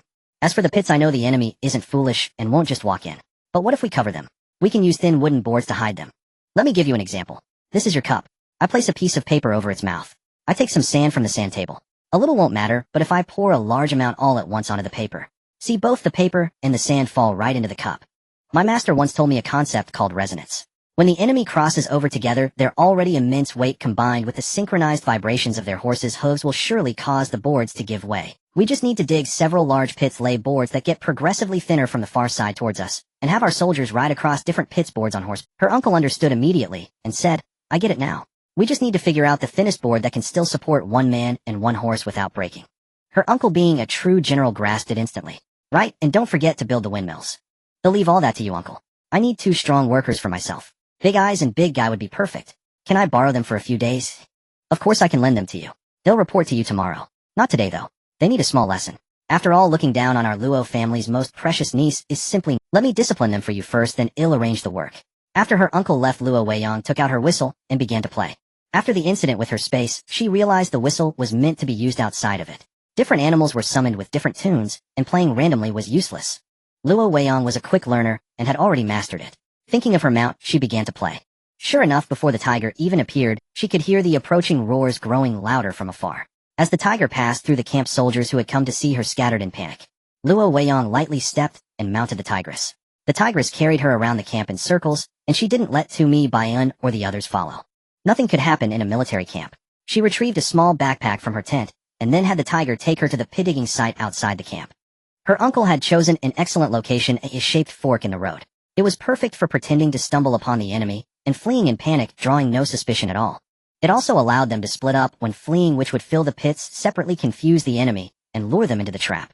When Luo Weiyang arrived, she saw them working in shifts. One group was making wooden boards. Since no trees thick enough existed, they had to piece them together with interlocking joints. Another group was digging pits with a vengeance, all chattering away. Hey, why do you think the general wants us to dig pits?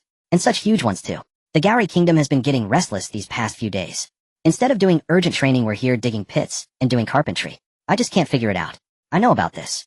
I overheard the general and his deputies discussing it. It's Miss Luo's idea. She said it's to lure the enemy in deep and catch them all in one fell swoop, while also getting ourselves a batch of horses. I listened to the whole plan and I think it makes a lot of sense. Miss Luo cares for the soldiers, brought us all that food, so she can't be some incompetent person. I trust her. Many soldiers chimed in. Yeah, we're all soldiers of the Dongli Kingdom, but there are many different camps. The troops led by the Luo family, starting from the Duke and Duchess, have never been mistreated.